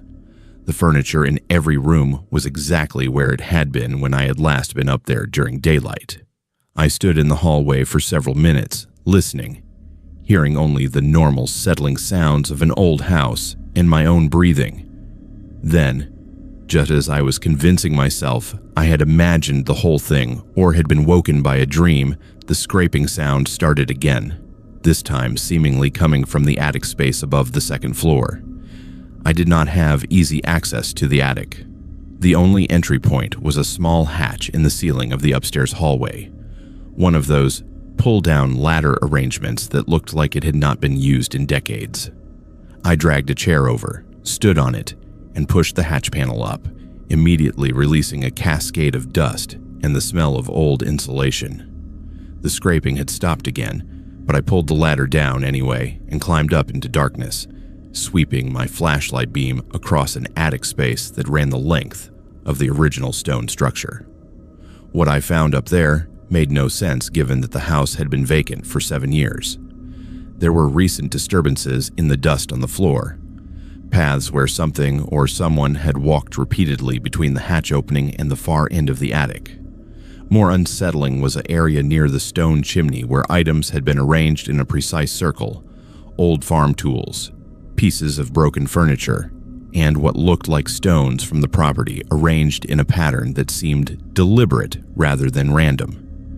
In the center of this arrangement was a leather-bound book, its pages brittle and foxed with age, containing handwritten entries in ink that had faded to brown. I took the book down to the kitchen and spent the next 3 hours reading by the light of my laptop screen, too unnerved to go back to sleep. The entries dated from 1889 to 1892 and appeared to be some kind of diary or record kept by someone named John MacDonald, though whether that was the property owner or a resident was not clear from context. Most of the entries described daily farm activities, weather conditions, crop yields, the kind of mundane information any farmer might record. But interspersed with these ordinary notes were passages that described phenomena MacDonald could not explain.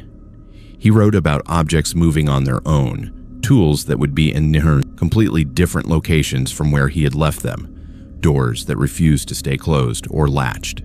He described hearing footsteps and voices when no one else was in the house, seeing shadows that moved independently of any light source, and experiencing what he called tremendous crashes that would wake the entire family but leave no evidence of what had fallen or broken. The entries grew increasingly distressed over the 3-year span, with MacDonald questioning his own sanity and expressing fear that something malevolent had taken up residence in the house. The final entry, dated November 1892, was particularly disturbing. MacDonald wrote that he had consulted with a local minister who told him the property might be cursed due to its location, that Scottish settlers in the 1840s had sometimes unknowingly built on sites that indigenous peoples considered spiritually significant or dangerous. The minister had performed what MacDonald described as a blessing or cleansing ritual, and MacDonald expressed hope that this would end the disturbances. The diary ended there, with no indication of whether the ritual had been successful or what had ultimately happened to the MacDonald family. I researched the property's history more thoroughly after finding that diary, visiting the Chatham, Kent Library and consulting with local historians who specialized in early settlement patterns. What I learned made me seriously reconsider whether I should stay in the house. The MacDonald family had lived there from 1887 to 1893, leaving suddenly and selling the property at a significant loss according to land registry records. The next family lasted only 4 years before also leaving abruptly. Over the house's 179-year history, the average occupancy period was less than 10 years, with multiple families leaving after shorter stays that the records described vaguely as relocated or moved for personal reasons. Most telling was when I showed a photocopy of one of the diary pages to a historian at the University of Western Ontario who specialized in paranormal folklore. She immediately recognized the descriptions as matching a phenomenon documented in Scottish and Irish immigrant communities across Ontario in the mid-1800s, something they called the disturbances that manifested as poltergeist-like activity in certain homes. She said there were dozens of documented cases in southwestern Ontario between 1830 and 1900, with the most famous being the Baldoon Mystery near Wallaceburg, where a family experienced violent poltergeist phenomena for several years before abandoning their property. The historian suggested that some of these cases might have been hoaxes or explicable through natural causes like settling foundations or underground water channels, but others defied rational explanation even when investigated by skeptics. She gave me the name of a researcher who had spent years studying the Baldoon case and suggested I contact him if I was experiencing similar phenomena, that he might be able to provide context or even visit the property to document what was happening. I did not contact the researcher immediately, partly out of pride and partly because I wanted to observe things myself before bringing in outsiders. Over the following weeks, the activity escalated in frequency and intensity. The furniture dragging sounds became nightly occurrences, always around 2 in the morning, always from areas of the house I was not currently occupying. Objects started appearing in impossible locations. My laptop would be on a kitchen chair when I clearly remembered leaving it on the desk upstairs. Books would be stacked in precise pyramids in the middle of rooms. Tools from the basement would show up in the attic, arranged in those same circular patterns I had found initially. The most disturbing development was the fires. Small ones at first, a dish towel that somehow ignited on the kitchen counter while I was in another room, a piece of paper that burst into flames on my desk with no apparent ignition source. I installed smoke detectors in every room and kept fire extinguishers readily accessible, but the fires continued to start spontaneously, always small enough that I could control them quickly, but frequent enough that I was constantly anxious about being asleep or away from the house when a larger fire might start. I documented everything with my phone camera and started keeping my own diary of incidents, noting dates, times, exact descriptions of what happened. The pattern that emerged was unsettling in its consistency. Activity peaked during new moon phases and seemed strongest in the original stone portion of the house rather than the later additions. The sounds of furniture moving always came from empty rooms, and when I set up cameras to record those rooms, the footage would show furniture actually moving, scraping across floors, with no visible force causing the motion. In late June, I finally contacted the researcher, whose name the university historian had given me. His name was Dr. Martin Fletcher, and he had been studying unexplained phenomena in historical Ontario properties for over 30 years. He drove out from London to visit the property on a Tuesday afternoon, bringing equipment that included electromagnetic field detectors, infrared cameras, and audio recording devices. He spent 6 hours walking through the house, taking measurements, recording baseline readings, and asking detailed questions about every incident I had experienced.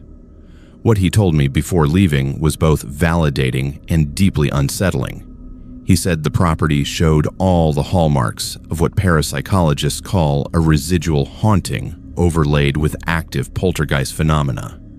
The residual aspect was like a recording, energy from past events replaying over and over, which explained the consistent timing and pattern of certain manifestations. But the poltergeist activity, the moving objects, and spontaneous fires suggested something more interactive, something that was responding to my presence, or perhaps being amplified by it in ways current scientific models could not fully explain. Dr. Fletcher referenced the Baldoon case extensively, noting that the phenomena I was experiencing matched almost exactly what the MacDonald family had reported in 1829 at their settlement near Wallaceburg. That case had involved objects flying through the air, spontaneous fires that started and extinguished themselves, physical attacks on family members, and sounds of phantom construction as though invisible workers were building or destroying structures. The Baldoon disturbances had lasted from 1829 to 1831 before ceasing as mysteriously as they had begun, with no satisfactory explanation ever established despite investigations by skeptical observers from Toronto and Detroit.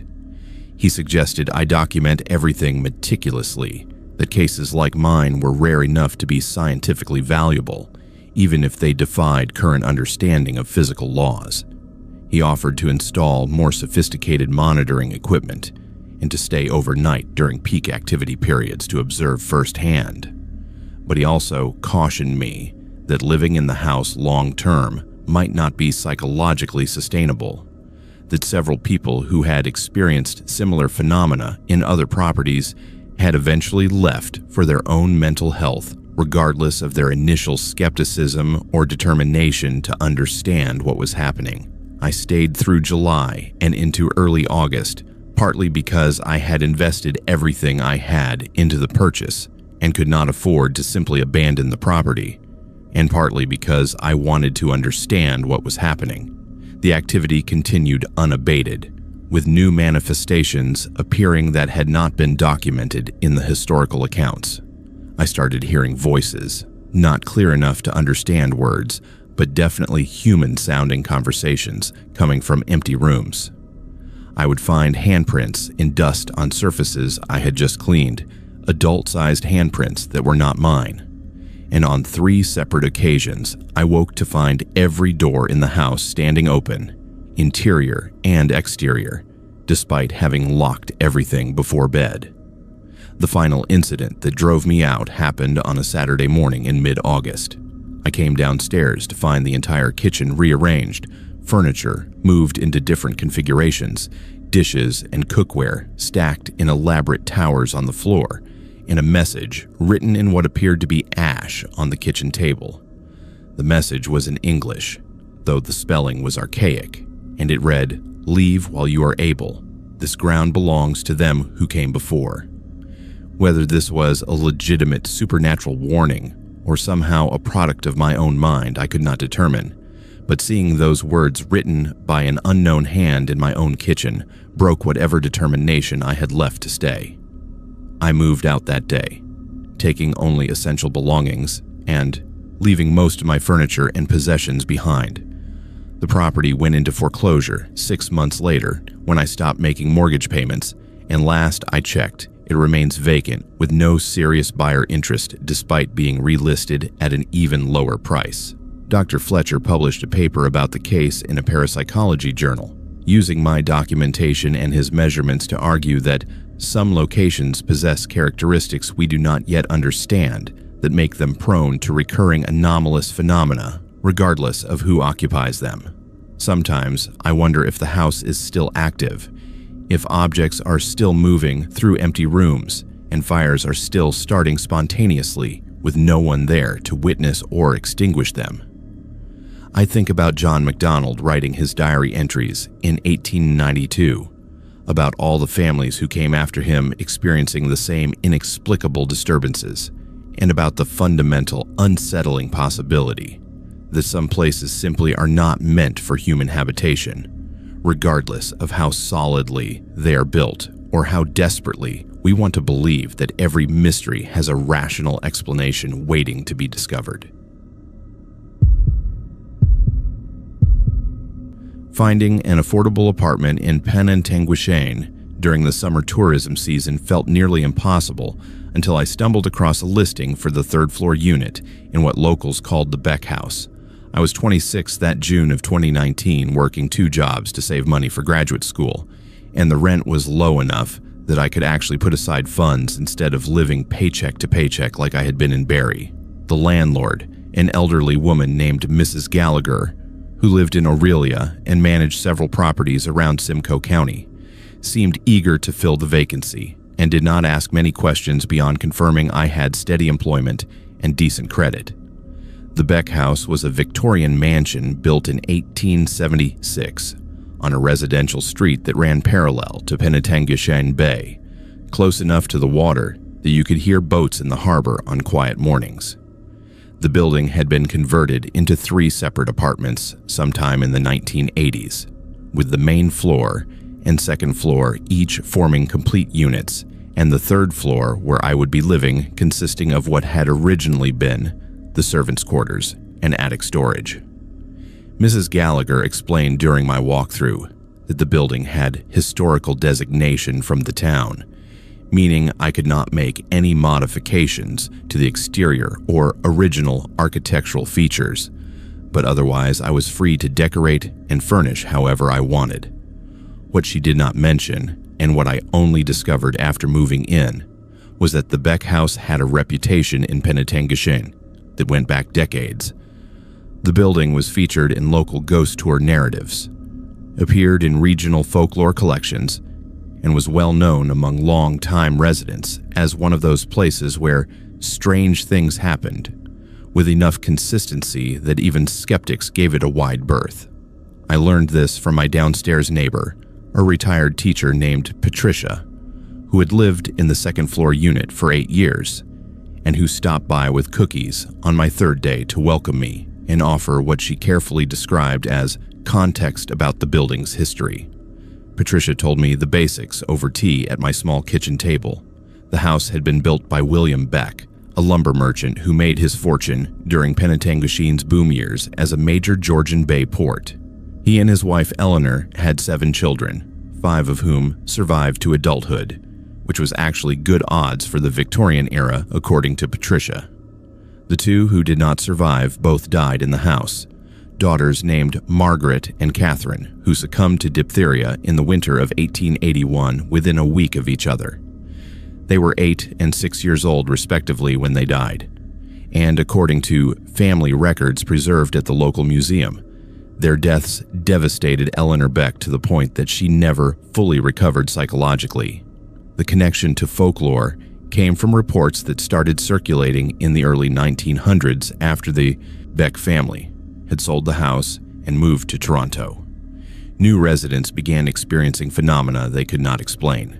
Children's voices and laughter coming from empty rooms, the sound of running footsteps in upstairs hallways, toys and household objects appearing in odd locations, and most famously, figures of 2 young girls seen in the 3rd-floor windows by people passing on the street below.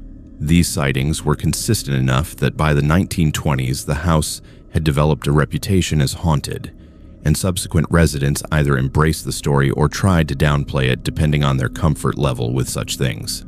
Patricia admitted she had experienced unexplained occurrences during her 8 years in the building, mostly sounds that seemed to come from my 3rd-floor unit, even when it was vacant, which it had been for 6 months before I moved in. She said previous 3rd-floor tenants rarely stayed more than a year, and some left after just a few months citing noise complaints and general unease. She emphasized that she was telling me this not to frighten me, but because she believed people deserved to know what they were moving into, and that Mrs. Gallagher had a pattern of failing to disclose the building's history to potential renters. I thanked Patricia for the information and tried to maintain a skeptical attitude as I unpacked and settled in. I had never been particularly superstitious, did not believe in ghosts or supernatural phenomena, and attributed most alleged hauntings to combinations of old building acoustics, suggestible witnesses, and the human tendency to find patterns and meaning in random events. The 3rd-floor apartment was charming, despite its sloped ceilings and cramped layout, with windows that provided excellent views of the harbor and enough character in the woodwork and fixtures that I could overlook the less convenient aspects like the narrow spiral staircase that was the only access point. For the first 2 weeks, nothing unusual happened beyond what you would expect from living in a 143-year-old building. Floors creaked, pipes made strange noises when water ran through them. The whole structure seemed to shift and settled during temperature changes. I adjusted to the sounds and rhythms of the house, learning which floorboards to avoid if I did not want loud squeaking, where to step in the hallway to minimize noise traveling down to Patricia's unit, how to work the temperamental bathroom plumbing that sometimes took several tries to get hot water flowing properly. The first incident that made me question my skepticism happened on a Tuesday evening in early July. I was home alone, reading in the small living room area that occupied what had once been the main attic space, when I heard the unmistakable sound of a child laughing, not muffled or distant, but clear and immediate, as though there was a young girl in the room with me. I looked up from my book, scanning the apartment, seeing nothing. The laugh came again, bright and delighted, the kind of sound a child makes during play, and I felt the hairs on my arm stand up in response to something my rational mind could not categorize. I walked through the entire apartment, checking the bedroom, bathroom, kitchen, even opening closets and looking under furniture, finding nothing that could explain what I'd heard. The windows were closed, so it had not come from outside. Patricia was not home, according to her dark windows, when I checked for my living room. And the main floor unit was occupied by a couple in their 70s, who definitely did not have children visiting. I stood in the center of my living room for several minutes, listening, hearing only normal house sounds and traffic from the street below. Over the following weeks, the incidents accumulated with increasing frequency. I would wake in the middle of the night to the sound of footsteps running back and forth in the hallway outside my bedroom, fast and light, like a child racing through the space. Doors that I clearly remembered closing would be standing open, particularly the door to the small room I used as an office, which seemed to refuse to stay latched no matter how firmly I closed it. And several times I found items moved from where I had left them. My hairbrush appearing in the kitchen when I had used it in the bathroom, books reshelved in different orders, even my work shoes placed neatly side by side in the center of the living room floor when I had left them by the door. The most unsettling experiences involved direct observation of things that should not have been possible. One evening in late July, I was washing dishes when I saw movement in my peripheral vision. I turned to look directly at the kitchen table and watched as one of the chairs slowly pulled itself back from the table, the wooden legs scraping across the floor in that distinctive sound that happens when someone sits down or stands up. The chair moved approximately 8 inches before stopping, and there was absolutely nothing I could see that would explain the motion. No strings, no vibration strong enough to cause that kind of movement, nothing. I started documenting everything with my phone camera, setting it up to record when I left for work, trying to capture evidence of whatever was happening. The footage showed doors opening on their own, shadows moving across rooms when nothing physical passed through, and on one particularly disturbing recording, what appeared to be a small handprint appearing on the dusty surface of a window I had not cleaned, as though invisible fingers were pressing against the glass from inside the apartment. I showed the recordings to Patricia, who watched them with an expression that mixed concern and recognition. She said what I was experiencing matched historical accounts of activity in the house, particularly the children's footsteps and the sense of playful mischief rather than malevolence. She gave me a book written by a local historian in the 1990s that compiled folklore and reported phenomena from various Penetanguishene locations, and the chapter on Beck House contained testimonials from 8 different former residents or neighbors, describing experiences almost identical to mine. One account from 1947 described a family who lived in the house before it was divided into apartments, and how their daughter insisted she had 2 friends who would visit her room at night, girls named Margaret and Catherine, who wore old-fashioned dresses and wanted to play with her toys. The parents had dismissed this as imaginary friends until neighbors mentioned seeing 2 young girls in the 3rd floor windows late at night, when the daughter should have been sleeping alone in her room. Another account from 1982, after the building conversion, came from a woman who had rented the 3rd floor for 8 months before leaving. She described waking repeatedly to find children's toys arranged in patterns on her floor. Even though she owned no such toys and lived alone, she eventually discovered that one of her storage boxes containing items from her own childhood had been opened, and several old dolls and building blocks she'd forgotten about were being taken out and played with by something she never saw directly but could hear moving through the apartment after midnight. I tried researching Eleanor Beck and her 2 daughters, who died in 1881, finding their graves at a cemetery on the edge of town and locating period newspaper articles about their deaths. The articles described diphtheria sweeping through Penetanguishene that winter, taking several children from different families, and mentioned Eleanor Beck's profound grief in the kind of flowery Victorian language that seemed to barely contain the real anguish underneath. One article from later that year noted that Eleanor had commissioned a local artist to paint portraits of Margaret and Catherine, and that these paintings were displayed prominently in the 3rd floor nursery, where the girls had spent most of their time before becoming ill. I wondered if those paintings still existed somewhere, if they were in storage at the local museum or had been passed down through the Beck family descendants. Something about knowing the specific details of the girls' lives and deaths made the phenomena in my apartment feel more personal and less frightening. These were not malevolent spirits or dangerous entities, just children who perhaps did not understand they were dead, or who were somehow imprinted on the house where they had lived their brief lives and experienced their suffering. In August, I had an experience that fundamentally changed how I understood what was happening in the apartment. I woke around 3 in the morning to find 2 figures standing at the foot of my bed, clearly visible in the moonlight coming through the window. They were young girls, maybe 7 or 8 years old, wearing long white nightgowns that looked Victorian in style. Their features were indistinct, like looking at someone through frosted glass, but their shapes and sizes were definite and obviously human. They stood there for what felt like several minutes, but was probably less than 30 seconds, just watching me, and I was too frozen with shock to move or speak. Then one of them, the taller of the 2, reached out and touched the bed frame at the foot of the mattress, and I felt the bed shift slightly as though real weight had been applied. The other girl made a gesture that might have been a wave or might have been something else, and both figures faded gradually until they were gone, leaving me staring at empty space with my heart pounding so hard I could hear blood rushing in my ears. I did not sleep the rest of that night. Instead, I sat in the living room with all the lights on, trying to process what I had seen and whether there was any possible explanation beyond the supernatural one that my mind kept returning to despite my lifelong skepticism.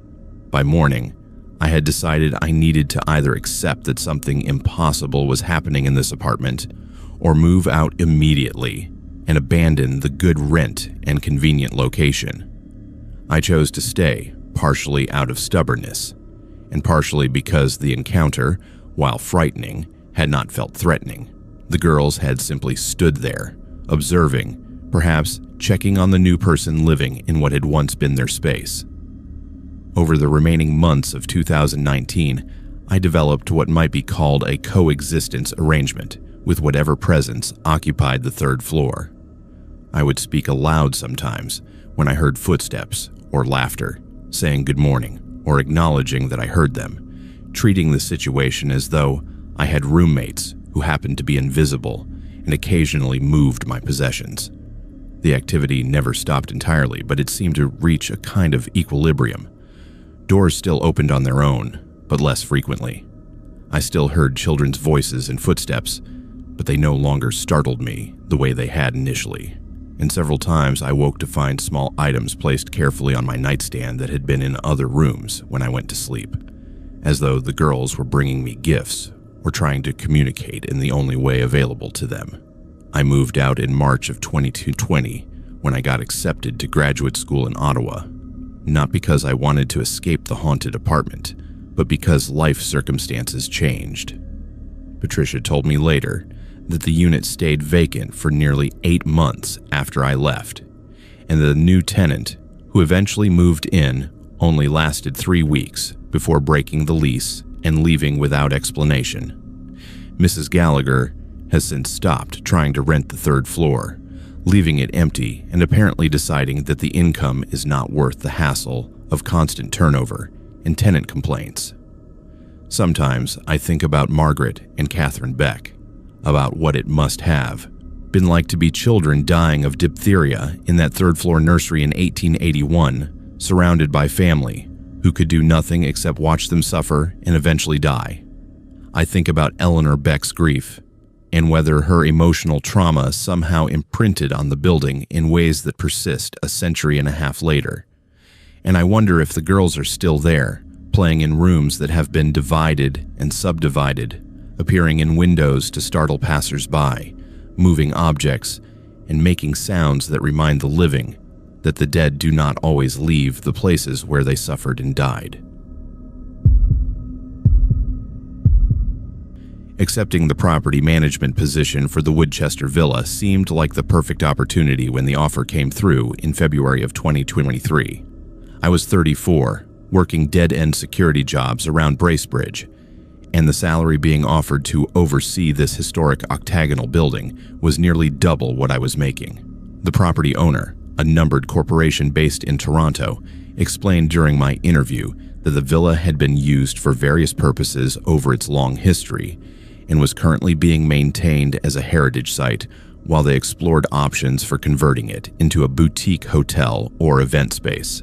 My responsibilities would include daily security checks, coordinating maintenance contractors, managing the grounds, and serving as the primary point of contact for the occasional historical society tours that visited the property.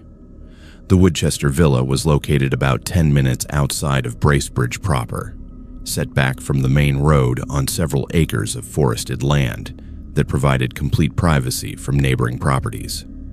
The building itself was remarkable, an 8-sided structure built in 1882 by an eccentric American millionaire who believed octagonal architecture promoted better energy flow and healthier living. Each of the 8 walls was identical, with tall windows and intricate woodwork, and the interior was arranged in concentric octagonal rooms radiating out from a central spiral staircase that rose 3 floors to a cupola with panoramic views of the surrounding Muskoka landscape. I moved into the small caretaker's cottage on the property in early March, spending my first weeks familiarizing myself with the villa's layout and quirks. The building had been meticulously maintained despite limited use, with original fixtures and furniture preserved as they would have been in the late Victorian era. Each room was labeled with small brass plaques indicating its historical purpose: parlor, dining room, library, various bedrooms on the upper floors. The corporate owners had left detailed instructions about which areas required daily checks, where security sensors were located, and emergency procedures for everything from fire to break-ins to weather damage.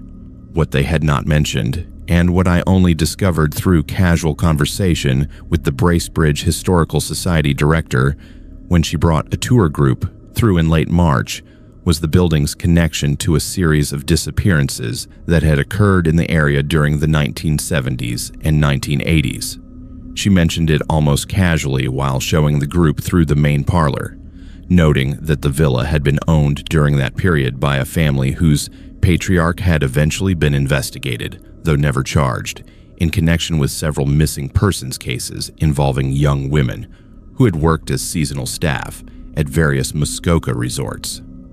After the tour group left, I pulled the director aside and asked for more details. Her name was Dr. Elizabeth Morton, and she had been researching Muskoka history for over 20 years.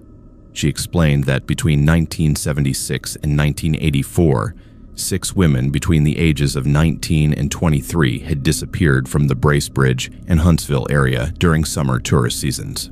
All had been last seen leaving their jobs at resorts or restaurants late at night, intending to drive or walk home. None of their bodies were ever found, and the cases remained officially unsolved, though they had generated significant police attention at the time. The villa's owner during that period was a man named Douglas Whitmore, grandson of the original builder, who had inherited the property in 1968 and lived there year-round until selling it in 1987. Douglas had been questioned multiple times by Ontario Provincial Police because 3 of the missing women had been seen in his company at various points before their disappearances, though always in public settings like restaurants or bars, where their interactions seemed casual rather than suspicious. Police had searched the villa twice with warrants, but found nothing that connected Whitmore to the disappearances, and he was never arrested or formally charged with any crime. Dr. Morton showed me newspaper clippings from the 1980s that detailed the investigation and the community tension it had created. Whitmore maintained his innocence throughout, claiming he had simply been friendly with the young women because he frequented the same establishments they worked at, and that he had been unfairly targeted because of his wealth and his somewhat reclusive lifestyle at the villa. After selling the property in 1987, he had moved to British Columbia and died in 2004, taking whatever knowledge he might have had about the disappearances with him. I spent that evening researching everything I could find about the case online, discovering true crime forums and unsolved mystery databases that discussed the Muskoka disappearances extensively. One thread included speculation that the villa's unusual octagonal architecture might include hidden spaces or compartments that police had missed during their searches, that the complex geometry of the building could conceal storage areas or even rooms that were not obvious from the main floor plan. Another suggested that the extensive property surrounding the villa, with its dense forest and proximity to lakes and marshes, would have provided ample opportunity to dispose of remains in ways that would make recovery nearly impossible decades later. I tried to push these thoughts aside and focus on my job responsibilities, but knowing the building's history changed how I felt moving through it during my daily security checks. The villa suddenly seemed less like a charming historical curiosity and more like a structure that might be hiding terrible secrets within its unusual walls. I started paying closer attention to details that had seemed merely quirky before, noticing how certain rooms had dimensions that did not quite match the exterior wall spacing, finding small doors and access panels that were not marked on any of the floor plans I had been given. In mid-April, I decided to conduct my own thorough measurement of the building's interior spaces compared to its exterior dimensions. Using a laser measuring tool and the architectural drawings the corporate owners had provided, I mapped out every room on all 3 floors, calculating total square footage and comparing it to what the exterior measurements suggested should be available space. The discrepancy was significant, nearly 400 square feet that could not be accounted for by normal wall thickness or mechanical systems. Somewhere in the villa's octagonal design were spaces that were not part of the official floor plan. I shared my findings with my contact at the corporate ownership office, a lawyer named Richard Chen, who handled property management issues. His response was immediate and concerning. He told me not to pursue this investigation further, that the building had been fully inspected by structural engineers and heritage architects before the corporation purchased it, and that any missing square footage was likely just a counting error or spaces occupied by the spiral staircase structure, which was more complex than typical straight-run stairs. His tone made it clear this was not a suggestion but a directive, and when I pressed for more explanation, he mentioned that reopening speculation about the Whitmore case could damage the property's value and reputation. I should have dropped it there, should have focused on my job and left historical mysteries to people whose business it was to investigate such things. But something about Richard's response made me more rather than less curious, and I decided to look for the missing spaces myself during my regular security rounds. The most promising area seemed to be the second floor, where the geometry of the octagonal layout created complex intersections between rooms that could potentially hide access to concealed spaces.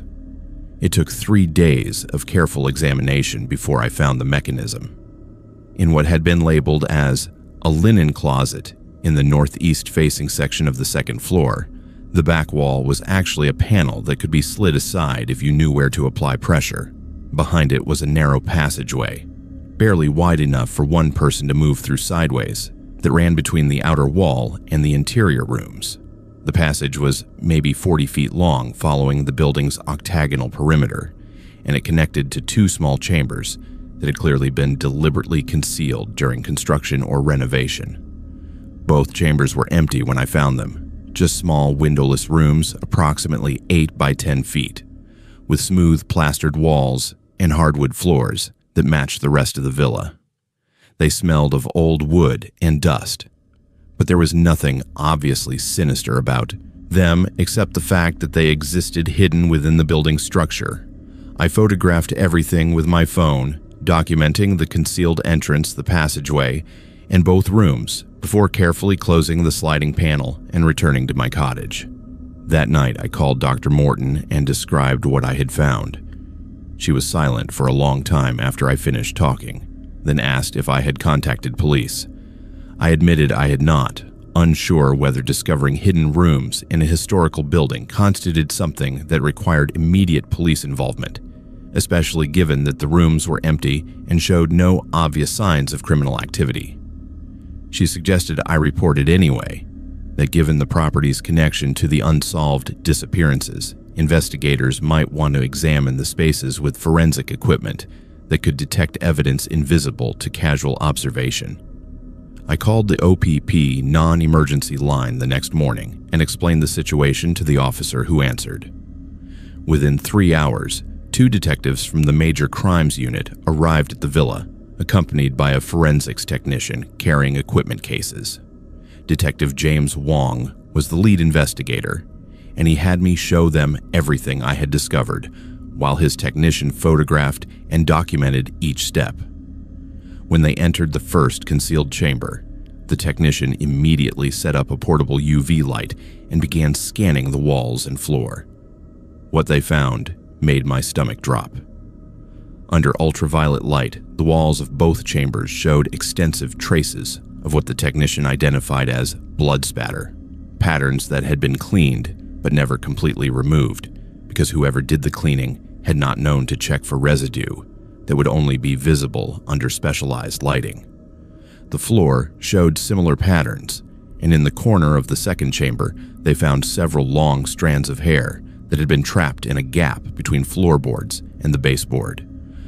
Detective Wong told me to wait outside while they conducted a more thorough examination, and over the next 6 hours, I watched as more investigators arrived, carrying equipment ranging from ground-penetrating radar to chemical testing kits. They expanded their search to include the grounds immediately surrounding the villa, and by evening, they had marked off several areas where the radar suggested possible buried remains. The excavation began the following morning, with archaeologists and forensic anthropologists working carefully to uncover what the radar had detected. Over the course of 4 days, they recovered partial remains from 3 separate burial sites on the property, all within 50 meters of the villa's foundation. The remains were badly degraded after nearly 40 years underground, but DNA analysis eventually identified them as belonging to 3 of the 6 women who had disappeared between 1976 and 1984. The investigation that followed consumed the next several months and made national news. The OPE brought in specialists from Toronto to examine every inch of the villa and surrounding property, eventually discovering evidence that Douglas Whitmore had used the concealed chambers as holding areas before killing his victims and burying them on the property. Additional searches of other properties Whitmore had owned during the 1970s and 1980s led to the discovery of 2 more victims, bringing the total confirmed murders to 5, with 1 case still unsolved. The corporate owners immediately halted all plans for the property and put it up for sale, though finding a buyer for a building confirmed as a serial killer's operating base proved impossible. The villa was eventually donated to the Historical Society with the understanding that it would be preserved as a cautionary site, a place where tours could educate people about how easily monsters can hide in plain sight behind facades of wealth and respectability.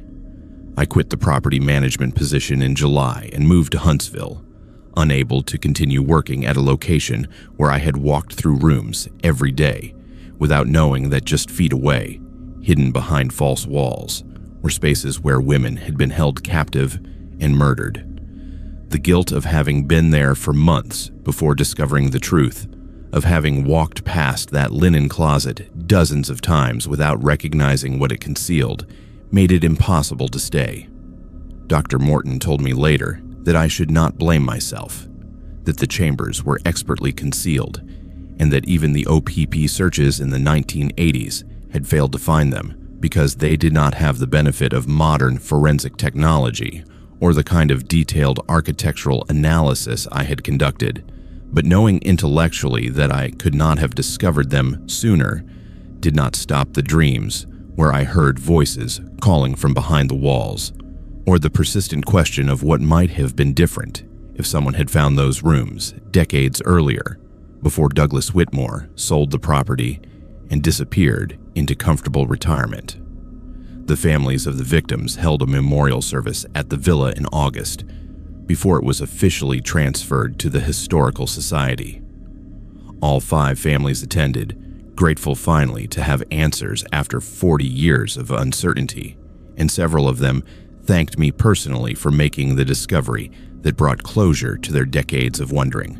Their gratitude was genuine and deeply felt, but it did not erase the fundamental horror of knowing I had been living and working mere feet away from evidence of such deliberate, calculated evil. Photography has always been how I process the world, especially places that carry weight and history beyond what most people notice. In the summer of 2020, I was 27 and working freelance while building a portfolio focused on abandoned and historically significant Ontario locations. Someone on a local urbex forum mentioned the old Rockwood Asylum grounds near Guelph, describing stone ruins scattered through forest near the Grand River that dated back to the 1850s. The asylum itself had closed in 1975 after operating for over a century as a psychiatric institution, and while most of the buildings had been demolished, several stone structures remained along with the foundation of the main building and various outbuildings that had been left to decay. I drove out to Rockwood on a Saturday morning in late June, parking at the public conservation area entrance and walking the trail system that wound through what had once been the asylum campus. The main administrative building and patient wards were gone, demolished shortly after closure, but the limestone walls of various utility structures still stood, some reaching 15 or 20 feet high, covered in vegetation and graffiti from decades of trespassing visitors. The atmosphere was immediately unsettling in a way I could not entirely attribute to knowing the location's history. The forest felt too quiet, with none of the usual bird calls or small animal sounds that should accompany a June morning in southern Ontario woodland. I spent the first hour photographing the obvious ruins, capturing angles that emphasized how nature was reclaiming the built environment, how trees grew through foundation cracks and moss-covered walls that once contained human suffering. The asylum had been known for harsh conditions during its early decades, with patients subjected to treatments that ranged from ineffective to outright cruel by modern standards. Overcrowding, disease, and occasional outbreaks of violence had marked its history. And between 1856, when it opened, and 1975, when it finally closed, hundreds of patients had died there and were buried in unmarked graves on the grounds. As I moved deeper into the property, following overgrown paths that suggested frequent use by other explorers, I started feeling distinctly uncomfortable. It was not fear exactly, more like the sensation of being watched by something that remained just outside my peripheral vision. Every time I turned to look behind me or scan the tree line, nothing was there except ruins and forest, but the feeling persisted and intensified the further I walked from the main conservation area. I found what appeared to be foundation remnants of patient cottages, smaller structures that would have housed 10 or 15 people each during the asylum's operation. These were in worse condition than the utility buildings closer to the trail, mostly just rectangular depressions in the ground with scattered stones marking where walls had once stood. Near one of these foundations, I noticed something that made me stop completely.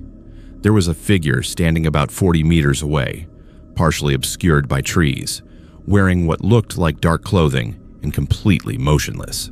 I called out, assuming it was another photographer or history enthusiast, but received no response.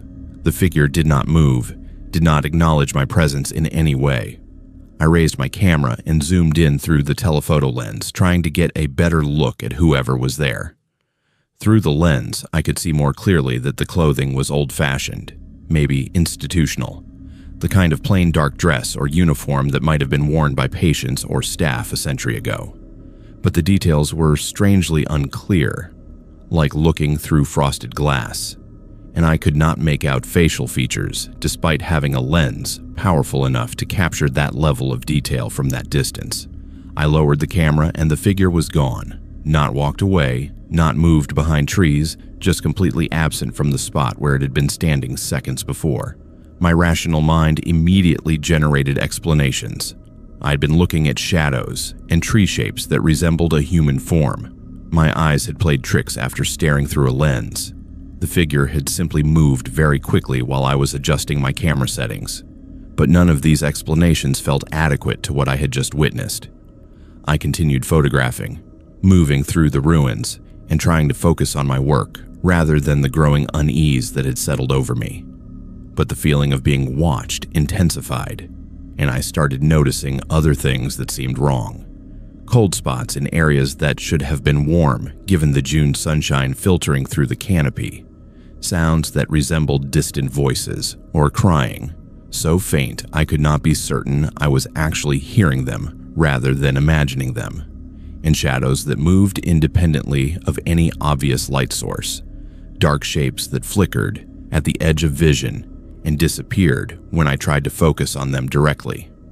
Around noon, I reached what had been the asylum cemetery. It was marked with a small historical plaque that had been placed by the Conservation Authority, noting that over 300 patients were buried here between 1856 and 1975, most in unmarked graves that were only identified by numbered wooden stakes that had long since rotted away. The cemetery area was approximately half an acre, just a clearing in the forest, with uneven ground and occasional stones poking through the soil. Nothing marked it as a burial ground, except that plaque and the slight depressions that suggested sunken graves beneath the grass.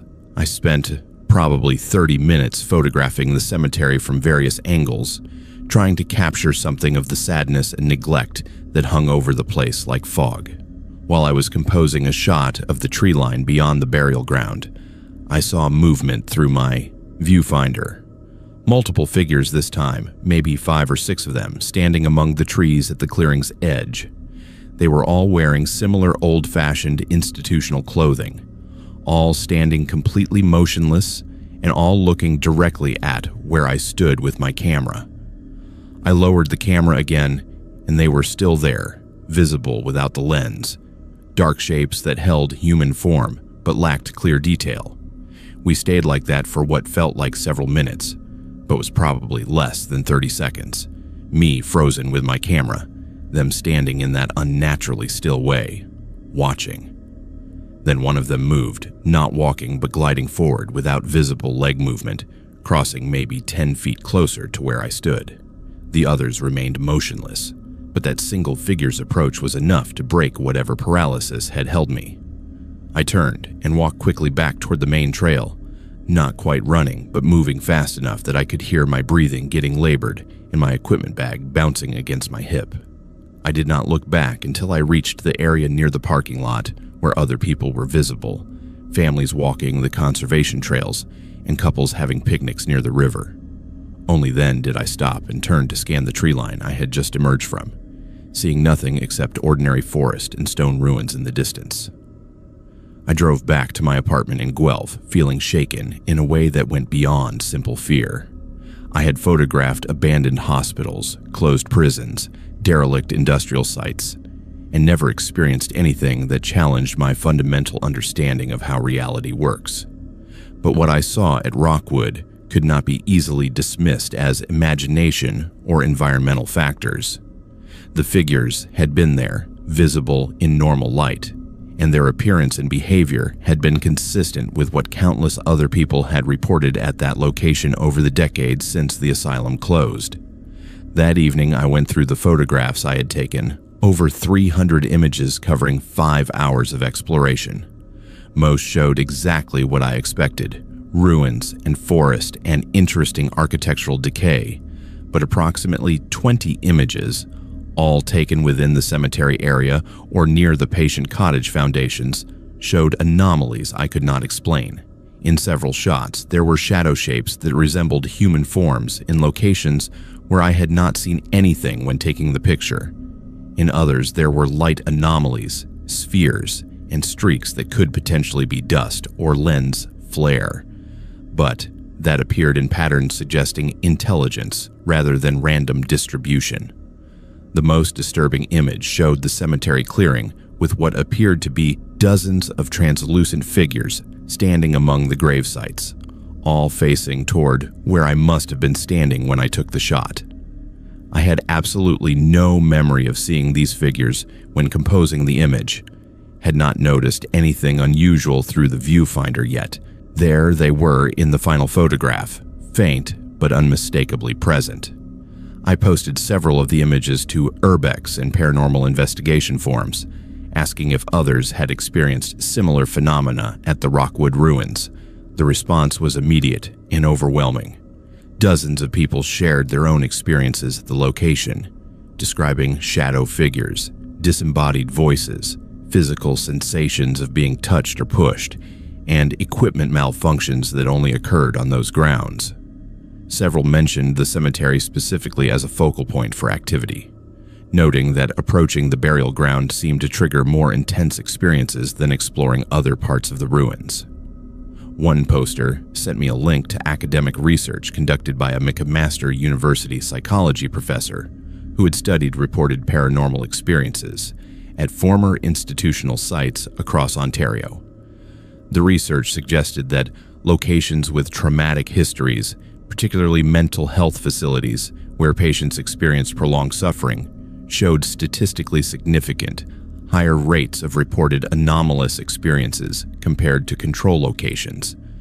The professor theorized this might relate to environmental factors like electromagnetic fields or subsonic sound generated by specific architectural configurations, though he acknowledged the data was complex and did not fully support any single explanatory model. I returned to Rockwood twice more that summer, both times during daylight hours and both times with other photographers who wanted to experience the location after seeing my images. The phenomenon repeated itself with disturbing consistency.